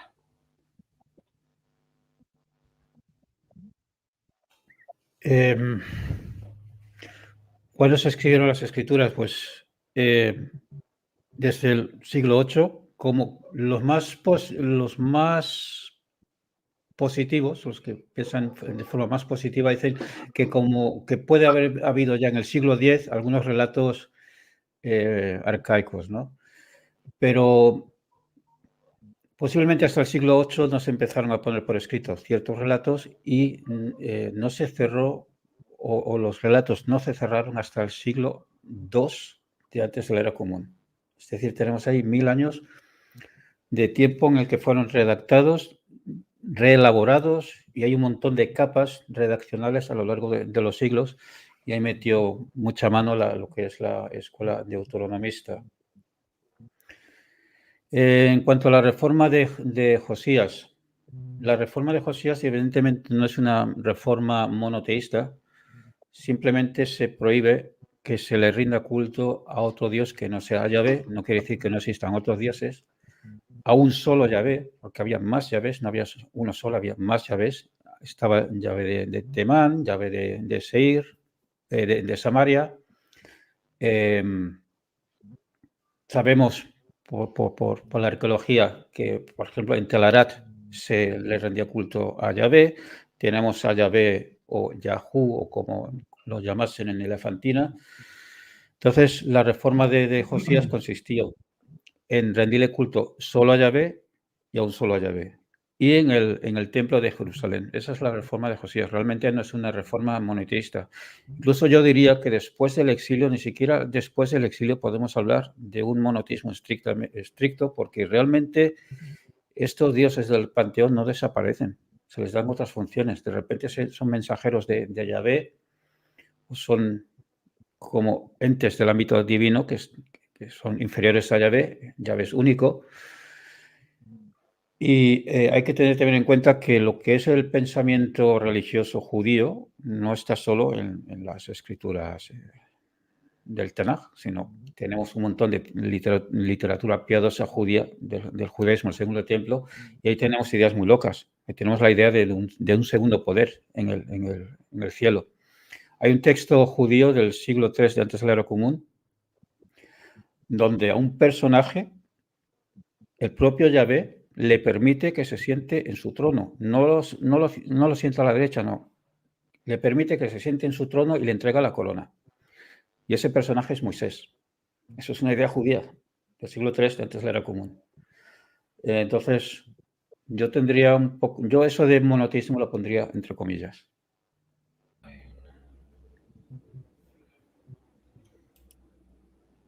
Bueno, a la datación de los relatos bíblicos, desde dónde vienen, pues sin duda en físico no tenemos absolutamente nada. Lo más antiguo que tenemos son los amuletos de Ketef Hinnom, los amuletos de Ketef Hinnom, que simplemente es parte de la oración que después se convierte como la oración arónica, la oración o bendición más importante de la Biblia hebrea, del judaísmo hasta la fecha. Bueno, solamente es una partecita en unos rollos de plata que se encontraron precisamente en una tumba como un amuleto, ¿no?, de superstición hacia el otro mundo, ni tan siquiera era parte de otra cosa, ni es el templo o algo así. Bueno, después de los amuletos de este tipo, pues no tenemos absolutamente nada. Tenemos papiros de Elefantina que datan del siglo V antes de Cristo, que son los descubrimientos arqueológicos más importantes después de los rollos del Mar Muerto. Lamentablemente pierden su importancia por los descubrimientos del Mar Muerto, pero estos papiros sin duda nos muestran una religiosidad israelita muy antigua, judía muy antigua, de judíos que no fueron al exilio babilónico, y sin embargo en toda esta religiosidad, todos estos papiros que se encuentran, no se encuentra nada de la ley de Moisés. No encontramos absolutamente nada, ni una pizca de la ley de Moisés. Se encuentran salmos que no son salmos bíblicos, pero sí salmos al Dios Yahvé o Yahú, como ellos le decían, y todo esto junto con Yahvé, Yahú Anat, es decir, ahí la esposa de Yahvé se llama Anat, no Asherah, pero a fin de cuentas nada de la ley de Moisés encontramos ahí en los papiros de Elefantina. Y Posteriormente, obviamente, ya vienen los descubrimientos del Mar Muerto, donde se encuentran todos esos rollos, pero que datan obviamente alrededor del 200 antes de Cristo. Entonces no tenemos realmente nada bíblico antes del exilio babilónico y por supuesto ni muy antiguo que podamos rastrear. Se cree obviamente que empiezan tradiciones orales, algunas cosas empiezan a ser escritas y posteriormente ya quedan más plasmadas en el tiempo de Josías, donde empieza la tradición deuteronomista, y por supuesto que influye demasiado esa tradición deuteronomista durante el gobierno de Josías, es decir, su reforma, la reforma de Josías, para poder así avanzar o dar prisa a lo que después se haría con el Dios Yahvé, de fusionarlo como el Dios único y el Dios universal, universalista.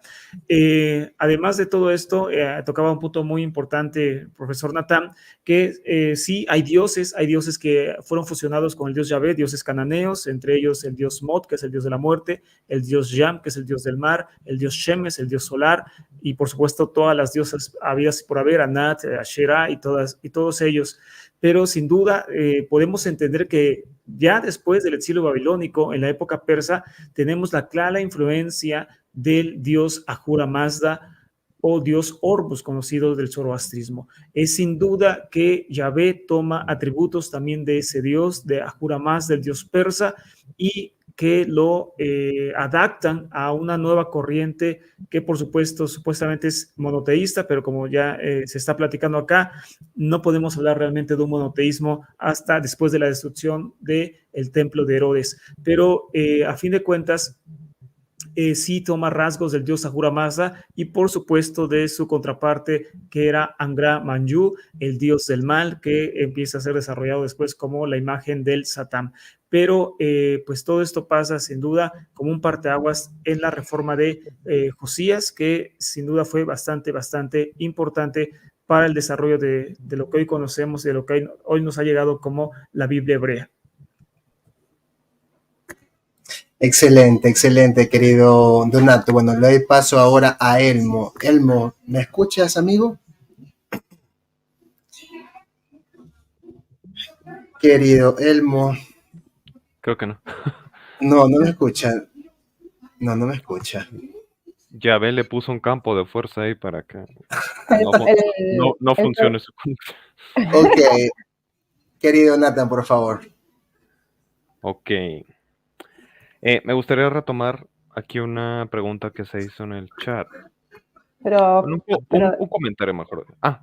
Bueno, y también sobre este tema de las fuentes. Sobre la reforma de Josías. Exactamente. De Josías. Okay. No te los disperses.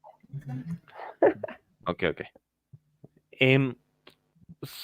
Coincido en general con lo que expuso el profesor Donato, que de la reforma de Josías no cabe hablar de un monoteísmo puro. El término que se maneja en la academia es más bien el de monolatría, adoración a un único Dios. Hay un concepto relacionado que es el de enoteísmo, que básicamente es una forma de politeísmo en el que se cree en la existencia de múltiples dioses, pero se decide por razones estratégicas el brindarle culto únicamente a uno. De hecho, si uno observa la manera en la que está estructurado el código de la alianza dentro de la Torá, sobre esto ha llamado la atención, por ejemplo, el profesor David Steinberg del sitio web Adat Shalom. Ahorita, bueno, aquí en el chat dejo un link a ese ensayo. Nomás muestro de rápido la carátula. Ahorita lo dejo ahí en el chat. Este código de la alianza está estructurado como un contrato, no contrato, como un documento de vasallaje calcado sobre el esquema que seguían los tratados. Ese es el término, tratado. Está calcado sobre el esquema que seguían los tratados de vasallaje de la antigüedad.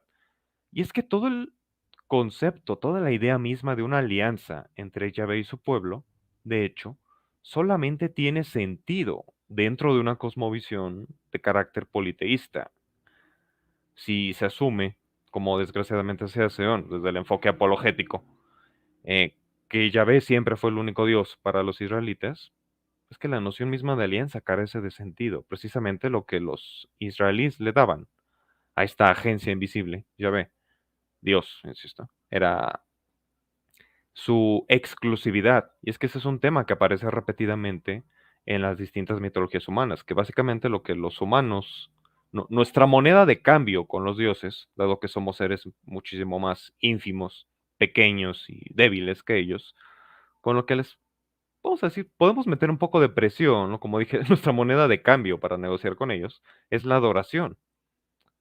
Yahvé sería un dios que en este sentido estaría resultando beneficiado si tenía el culto exclusivo por parte de un pueblo, y este pueblo a su vez vería garantizada la, el cumplimiento, mejor dicho, de sus respectivas necesidades. De hecho, hay un documento antiguo, que es la Estela de Mesha, en la que aparece una noción en un pueblo pagano parecida a esta, donde el rey de Moab, Mesha, narra en esta inscripción una visión muy parecida a la de la alianza de Israel. Él habla que el dios de Moab, que es Kemosh, corríganme si me equivoco, según yo sí es Kemosh, está aliado con el pueblo de Moab, el reino de Moab, y que debido a que alguna ofensa que ellos cometieron se dio, este Dios los ha abandonado y los ha entregado precisamente al pueblo de Israel, a los ejércitos de Israel, a que perdieran en la guerra contra Yahvé. Y ya los han derrotado, los han hecho leña, como se dice aquí en América Latina. Y bueno, esa cuestión. Y nada más para redondear, y es que decía del comentario este que me llamó la atención, que de una u otra forma también tiene que ver, porque muchos han preguntado en la academia si el momento de ejecutar la reforma de Josías todavía había asheras o no en el templo de Jerusalén. Muy probablemente sí, prácticamente seguro que sí. Y nada más así como una reflexión que en su momento hizo el filósofo David Hume y lo plasmó en su obra Historia Natural de la Religión. Dice que los seres humanos realmente no nos podemos deshacer del politeísmo. Por mucho que digamos que en un punto dado ya hemos llegado a un punto elevado de monoteísmo, en el que ya solo tenemos a un Dios. Inevitablemente, cuando este Dios empieza a ser descrito en términos lejanos, trascendentes, absolutamente infinito, superior, nos sentimos demasiado distantes de ese Dios, y por naturaleza los seres humanos gravitamos a llenar ese espacio intermedio entre el Ser Supremo y nosotros con todo tipo de seres intermedios, sean ángeles, sean dioses, que antaño eran dioses, pero hemos degradado ángeles a mensajeros divinos, malak, y todo eso. Realmente el ser humano oscila continuamente entre el monoteísmo y el politeísmo, siendo que la mayoría de las ocasiones realmente lo que tenemos es un politeísmo práctico. Es solo que a los seres menores les llamamos ángeles o santos, como gusten, y al supremo, y para el ser supremo reservamos el término Dios. Pero realmente el politeísmo está enraizado en lo más profundo de nuestra psique humana, para bien o para mal. Y Josías demostró eso. En el sentido de que su reforma realmente no sirvió para verdaderamente ser monoteísta. Pero fue como el inicio, ¿no? Hola, Elmo. Ha tenido muchos inconvenientes técnicos hoy día el buen Elmo. Sí, definitivamente. Bueno, Pía, por favor, continúe. Sí, perdón. Continúe. Sí, claro, aquí se ha tocado ahora en la última conversación, o sea, en el último tema, esta evolución, porque ya empezamos con que hubo una fusión de dioses, ¿cierto? Ya sean de atributos o de estos dioses. Yo tengo el punto de vista también que se atribuía la idea de que cuando uno conquistaba un territorio, ese dios, supuestamente, entre comillas, desaparecía y se sumaba a los atributos de mi dios triunfador, porque se supone que él era el que iba ahí a la cabeza hacia las batallas, ¿cierto? Pero eso, otro tema. Quisiera lo que conversaba recién Natán, porque hay bastantes conceptos que ya no son solamente un politeísmo o un monoteísmo, ¿cierto? El buen profesor Pedrito siempre nos habla del ¿cómo es? Megateísmo, que ya se identifica en la época ya grecorromana del judaísmo, es decir, por lo menos un par de siglos antes de la era común hasta la destrucción del templo. Y aquí, Pedrito, estoy buscando porque Alonso había dejado una preguntita a Pedro que tenía que ver precisamente con esta influencia grecorromana, pero está más arriba y no puedo marcar. A ver, aquí estamos. A ver, vamos a buscar la pregunta. Sí, por aquí tengo. Sí, un poquito más arriba. Sí, también por aquí está Ulpio, ya mi buen amigo Ulpio, historiador. Y él casi no le gusta salir en YouTube. Bueno, no le gusta YouTube, Fris, solamente es de TikTok. A ver, veamos. Aquí está, Pedro Rosario, profe. Sí, él hizo una pregunta. Esta que empieza, no nos podemos.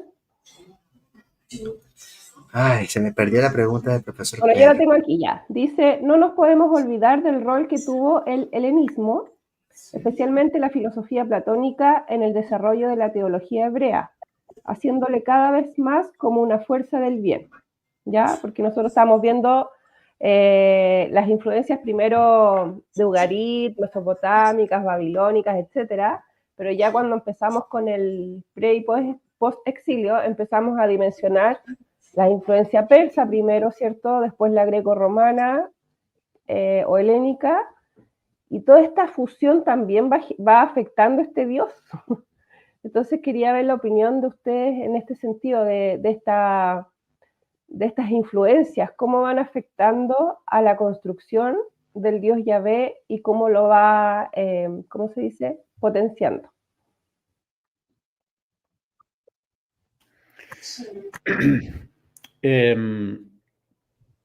Podemos ver en la traducción de la Septuaginta, donde se asumen conceptos teológicos griegos,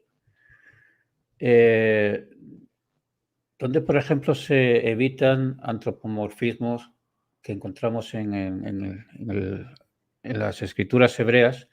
Por ejemplo, si se habla de la mano de Yahvé, cuando se hace la traducción, para evitar ese antropomorfismo, para adecuarlo al pensamiento más elevado griego, se traduce, por ejemplo, como la fuerza de Yahvé. Tenemos el concepto del Pantocrátor en la Septuaginta. Es un término que se utiliza para cuando en el texto hebreo aparece la palabra El Shaddai, que es Dios de la montaña, que es un dios antropomorfo, o Yahvé Sebaot, creo que se dice, Yahvé de los ejércitos. Curiosamente, para las dos ocasiones en la Septuaginta se utiliza el término Pantocrátor.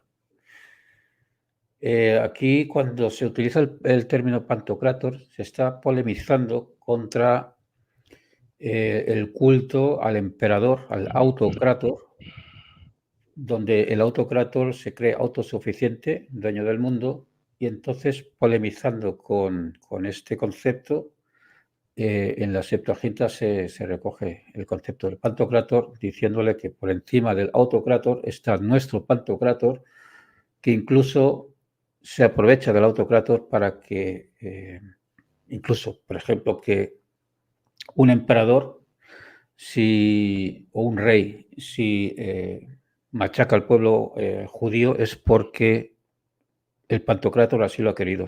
En realidad se está aprovechando de este autocrátor, porque son estos emperadores, estos reyes, son utilizados por el Dios de los judíos. Es lo que yo puedo aportar, más o menos, sobre los conceptos griegos que encontramos, sobre todo en la Septuaginta, porque evidentemente la Septuaginta es una traducción al griego por parte de judíos que están viviendo en la diáspora y están siendo influenciados por todos estos conceptos griegos.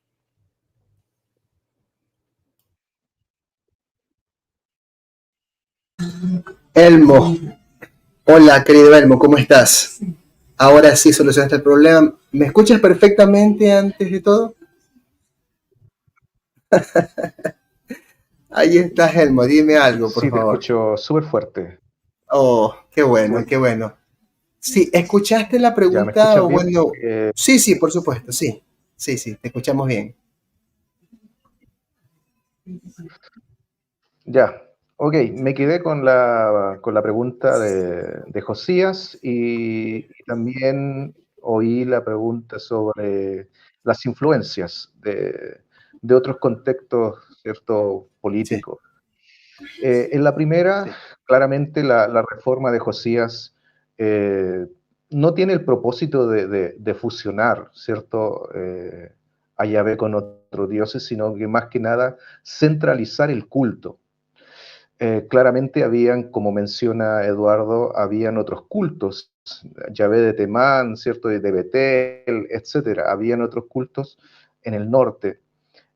Y que esta reforma, luego en el exilio y la reflexión que hace el deuteronomista, intenta más que nada centralizar el culto en Jerusalén, pero para mí es un punto, un puntapié para también fusionar y terminar con todas las otras deidades, ya que han sido la adoración a esas otras deidades las que le han llevado al cautiverio babilónico y que han terminado con Israel en el norte. Eso como primero, porque esta reforma no fue lineal. Autores como Romer señalan que los judíos en Alefantina ni siquiera se enteraron de esta reforma, y no es lineal, el pueblo volvía y venía de su idolatría, porque para llegar a un monoteísmo todavía no es tiempo, estamos en el tiempo de la monolatría. Eso como referencia en cuanto a Josías y su reforma.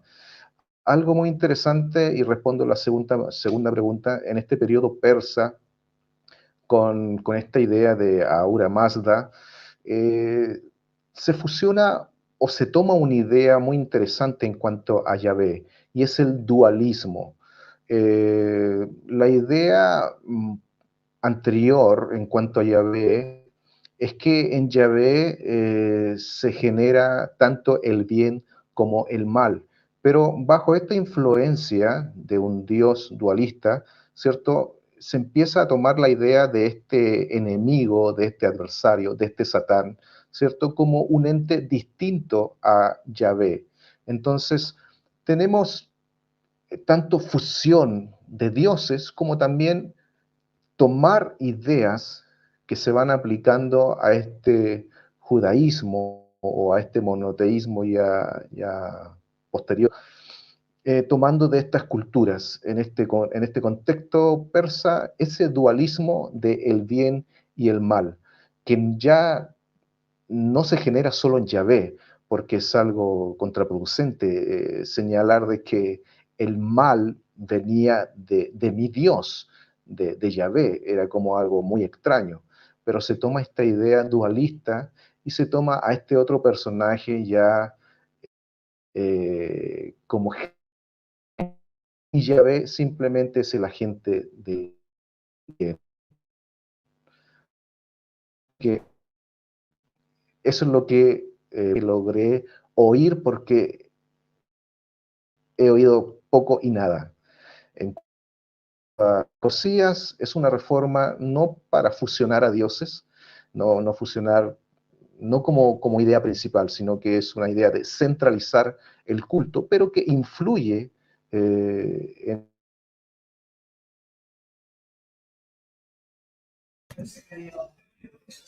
se nos fue nuestro buen Elmo otra vez. Ay, poco carajo. a poco Ahí estamos. establece características de otros dioses. Y en este punto, para señalar de que Yahvé no es quien crea el mal, sino que hay un ente distinto a Yahvé.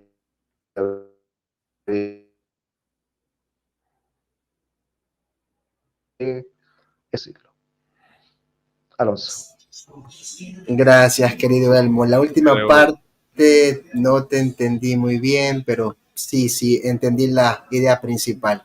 Muchísimas gracias, querido Elmo, por tu participación, de verdad. Gracias, gracias. Ahora sí, bueno, ¿quién más tiene que comentar algo acá? Ya, Donato, por favor. Y luego con Nathan, y vamos a ir cerrando la sesión de hoy día y dejamos al final a nuestro buen amigo Eduardo para que quiera cerrar la sesión de acá.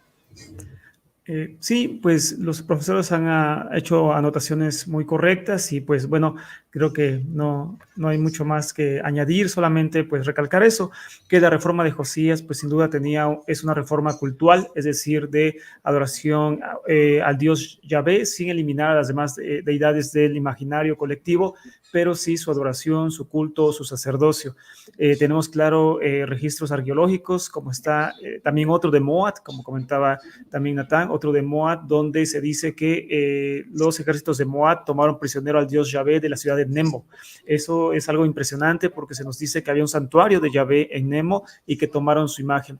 Ahí viene otro punto, que cuando ellos conocen la religión persa dentro y después del cautiverio babilónico, yo creo que una aportación muy importante de la religión persa, o conocida también como zoroastrismo o mazdeísmo por nombre de su dios, fue la adoración a un dios sin imágenes. El dios Ahura Mazda es un dios sin imágenes. Debemos también comprender que el dios Yahvé sí tenía imágenes, ¿no? Tanto del reino del norte como en el reino del sur, no era un dios sin imágenes. Eso también lo debemos de descartar ya, sino que posteriormente es cuando se quita ya la imagen al dios Yahvé.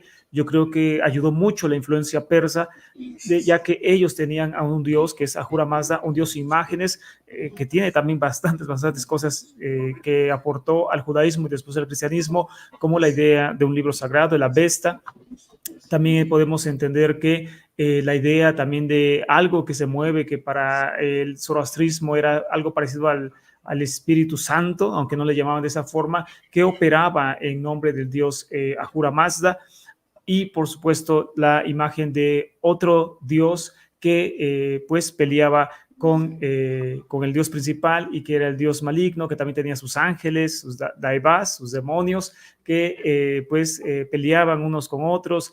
Y por supuesto ya toda esa, pues ese legado del zoroastrismo, que es impresionante, que muchas personas hoy lo tienen como una idea bíblica, pero no, nació en el zoroastrismo la idea del juicio final, hasta cierto punto la apocalíptica, como la podemos entender hoy, tiene bastante influencia zoroástrica, de un juicio final, etcétera, etcétera, ¿no? De las ideas sobre la muerte, que pues bueno, hoy no cabe el tiempo o no hay tiempo para hablar de todo eso, pero pues sin duda aceleró ese concepto que se desarrolla ya después del exilio. Posteriormente, como bien decía el profesor Pedro, viene el helenismo, viene la influencia griega con el platonismo, y se empieza a desarrollar aún más. Los griegos también ya traían influencia persa, zoroástrica, y se empieza ya a fusionar un poco más y más el pensamiento israelita, y que por supuesto se adaptaba a su época. Cada época tiene su propio desarrollo filosófico, religioso, y por lo tanto en ese tiempo empieza a desarrollarse un poquito más esa idea de un Dios invisible, de una inmortalidad del alma en Israel, de una vida futura, una recompensa, un castigo, etcétera, etcétera, que después por supuesto ya vemos plasmado en la literatura de los rollos de Qumran y posteriormente en la literatura cristiana. Pero sin duda las influencias, tanto primero cananeas, después persas, babilónicas y helenísticas a través del imperio griego, sin duda cambiaron para siempre la visión israelita de lo que ellos concebían como religiosidad. También aclarar que pues sin duda el cambiar a un Dios sin imágenes, a la creencia de un solo Dios, fue una especie de evolución religiosa e intelectual. Sin embargo, esto, como todo, tuvo sus puntos buenos y puntos malos, en el aspecto que, aunque era verdad que ya no adoraban imágenes, ya no creían que Dios estaba en una piedra, es verdad también que el monoteísmo, como ya habíamos platicado hace unos minutos, trajo con ello intransigencia, es decir, la intolerancia a aquellos que lo seguían haciendo y la intolerancia a aquellos que no creían lo mismo. Y como punto final, también yo puedo entender que esa reforma de Josías es también una forma de separatismo que es muy común en el pueblo judío, una especie de separatismo donde ellos son el pueblo elegido y tratan siempre como de crear ciertas cosas que los separen o distingan de otros pueblos.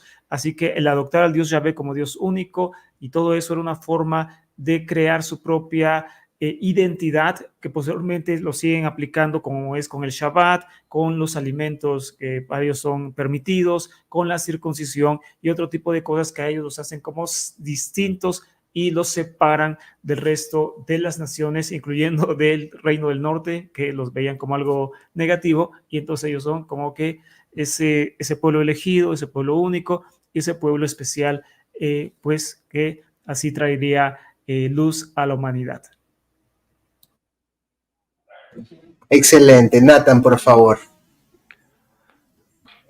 Esta cuestión que comenta Donato del deseo de autoseparación o autosegregación, que está muy presente en la historia del pueblo judío, ciertamente es una espada de doble filo, porque por una parte les ha permitido, se escucha un poco de ruido de fondo, no sé quién sea, creo que era Alonso, se lo querían llevar Los Ángeles otra vez. Es una espada de doble filo, ha sido una espada de doble filo para el pueblo judío, porque por una parte les ha permitido en muchas ocasiones preservar su identidad como pueblo y resistir al paso del tiempo, y por el otro muchas veces también ha sido motivo de ataque y de sorna, escarnio, por parte de otras culturas.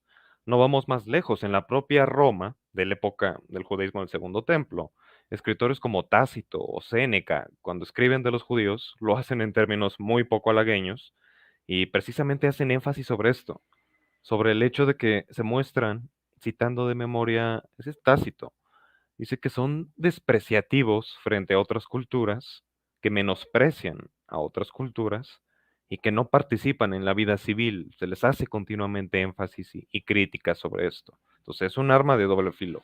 Eso de uno querer diferenciarse siempre como pueblo frente a los demás. Sobre el otro tema que se comentaba de la influencia del zoroastrianismo, personalmente es un tema que yo tengo un poquito pendiente, sí he empezado a estudiar, pero todavía estoy en proceso de. Recomendaría personalmente este libro, que se llama Liber, y es el Tetragramatón invertido, del autor ocultista Michael W. Ford, que es un ocultista estadounidense, fundador de una iglesia luciférica que se llama Iglesia de Fósforos, algo por el estilo. No es una fuente académica, propiamente dicha, pero Ford es una persona extraordinariamente bien leída. Es un tipo que era músico, participó en diversos proyectos y demás, de black metal en particular y de música industrial. Pero es un tipo bastante bien informado. Y él en esta fuente, a pesar de que está redactada como un grimorio práctico, sí refleja muchísimo la formación que el propio Ford durante su juventud tuvo con respecto al zoroastrianismo. Este documento en particular explica lo que era la concepción que se tenía sobre Arimán o Angra Mainyu, el diablo persa. Insisto, ya falta ahorita de más fuentes de carácter disponibles sobre estudio académico, histórico crítico del zoroastrianismo. Yo en lo personal he encontrado este libro útil. Yo en lo personal no soy practicante de ningún tipo de magia, pero encontré valiosa la aportación de este documento. Y de hecho, a pesar de que no siga el formato académico, Ford tiene un pensamiento bastante ordenado y sistemático y lo expone de una manera muy respetable. Eso, y bueno, por último, mencionar un tema y conectándolo con un comentario del chat que decía que Yahvé estaba contaminado de muchos dioses, que era un collage cultural, ¿no? Decía un retazo, una cobija de muchas telas. Es cierto, y esto lo propongo como reflexión final, y es que eso no debería de escandalizarnos. A ver, las religiones interactúan unas con otras. Las monedas de cambio fundamentales entre las religiones son precisamente el sincretismo y la influencia, ya sea que se reconozca o que no se reconozca. No nos debería de sorprender que Yahvé, en cuanto a la evolución del personaje en su mitología, refleje esta realidad sociológica y cultural de la especie humana, de que sus religiones estén influyendo unas a otras, de que un dios empieza a parecer de repente a otro, de que de repente uno ya quedó absorbido cual Kirby, ¿no? Por el otro. No nos debería de sorprender, es algo natural, es algo humano, la religión es un producto humano a fin de cuentas. El gran problema, por supuesto, tiene que ver con el hecho de que la apologética, sobre todo cristiana, pero también judía, a lo largo de por lo menos de los 2 últimos siglos, o al menos en el alcance inmediato, ¿no? Nos ha venido taladrando mucho esta idea de que no, el cristianismo es algo único, o el judaísmo es algo único. Surgieron de manera completamente aislada, un adjetivo que he utilizado Edu en otras ocasiones es aséptica, de manera completamente separadas de su contexto histórico. Son revelaciones únicas, que no tienen ningún parangón ni ningún paralelo en el resto de las religiones humanas. Y ese carácter único es la prueba de que son eh, divinas, ¿no? Se nos ha llenado mucho, se ha saturado la atmósfera intelectual con esta retórica, que hace más daño que bien a la comprensión cabal de estas religiones. Insisto, no hay que escandalizarnos cuando se nos dice que Yahvé, aun si uno es creyente, se nos dice que Yahvé es un personaje que tiene estos retazos mitológicos de otros dioses y de otras religiones. Es algo muy humano. En ese caso, pues, creo que la forma más sana sería, como alguien también sugirió en el chat, pues, el creer en una deidad, si quieres, de carácter trascendente y pensar que Yahvé es tan solo uno de los recursos mitológicos de los que se vale esta deidad para comunicarse con el ser humano. No endiosar a Yahvé mismo. Yahvé mismo puede ser convertido en un ídolo, en última instancia, como la Biblia entera misma para muchas personas, en especial los fundamentalistas, tanto judíos como cristianos, como musulmanes. Los musulmanes obviamente más el Corán, pero también reconocen que la Biblia tiene un pedacito de inspiración. Bien, como dije, bueno, Eduardo, ahora sí, ya para cerrar contigo, alguna reflexión de lo que hemos hablado, ¿quieres cerrar con alguna idea? Y contigo finalizamos, querido amigo, por favor. Vale, perfecto. Sí, efectivamente el judaísmo no cayó de la luna en una burbuja impermeable. Y ahí tienes a ciertos círculos judíos que señalan constantemente al cristianismo como que sus fiestas son de origen pagano, la Navidad es de origen pagana. Pues resulta que sus propias fiestas son de origen pagana, empezando por el Sukkot, que es de origen cananeo incluso, ¿no? Y ahí tienes los trabajos de Gregorio del Olmolete, que incluso te identifica qué textos de la mitología cananea están relacionados con el Sukkot.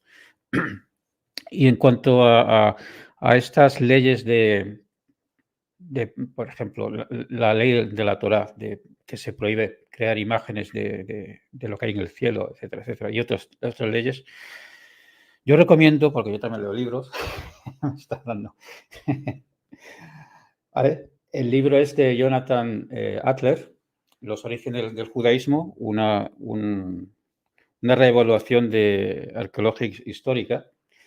Y aquí Jonathan Adler demuestra con pruebas arqueológicas, históricas y la ciencia que se dedica a las monedas, que ahora no me acuerdo cómo se llama, demuestra que hasta la época de los asmoneos no es que realmente la Torá se llevó a rajatabla como si fuese una constitución. Es a partir de la época de los asmoneos. Y tenemos pruebas arqueológicas que anterior a los asmoneos en Israel se hacían representaciones de Yahvé y de quien fuese. Y la comida se comía lo que les daba la gana, ¿vale? Es a partir de los asmoneos que se instituye la Torá como si fuese una constitución para el pueblo judío. Y ya para acabar, si quieres que cierre el directo, animo a la gente a que se dedique a las ciencias bíblicas. Si quiere conocer los textos, qué es lo que dicen los textos, cuál es su contexto histórico, por qué se escribieron, cuándo se escribieron, quiénes los escribieron. Quien estudia las ciencias bíblicas le tiene un mayor respeto a los textos que cualquier religioso, porque alguien que estudia las ciencias bíblicas no interpreta en los textos lo que le gustaría que dijesen los textos o ninguna doctrina, simplemente, con todo el respeto del mundo, estudia los textos y los entiende. Dijo una vez Kip Davis, ¿no? Que precisamente cuando te dedicas a estudiar la Biblia, puedes ver académicamente, puedes ver toda su complejidad y quitarte de las visiones tanto apologéticas por parte de los fundas, como de las visiones reduccionistas, simplistas y burlonas, y muchas veces equivocadas, que imperan entre el ateísmo militante más simplón, el ateísmo pop, ¿no? Como se le dice coloquialmente. Excelente, caballero. También Pía, muchísimas gracias. Chicos,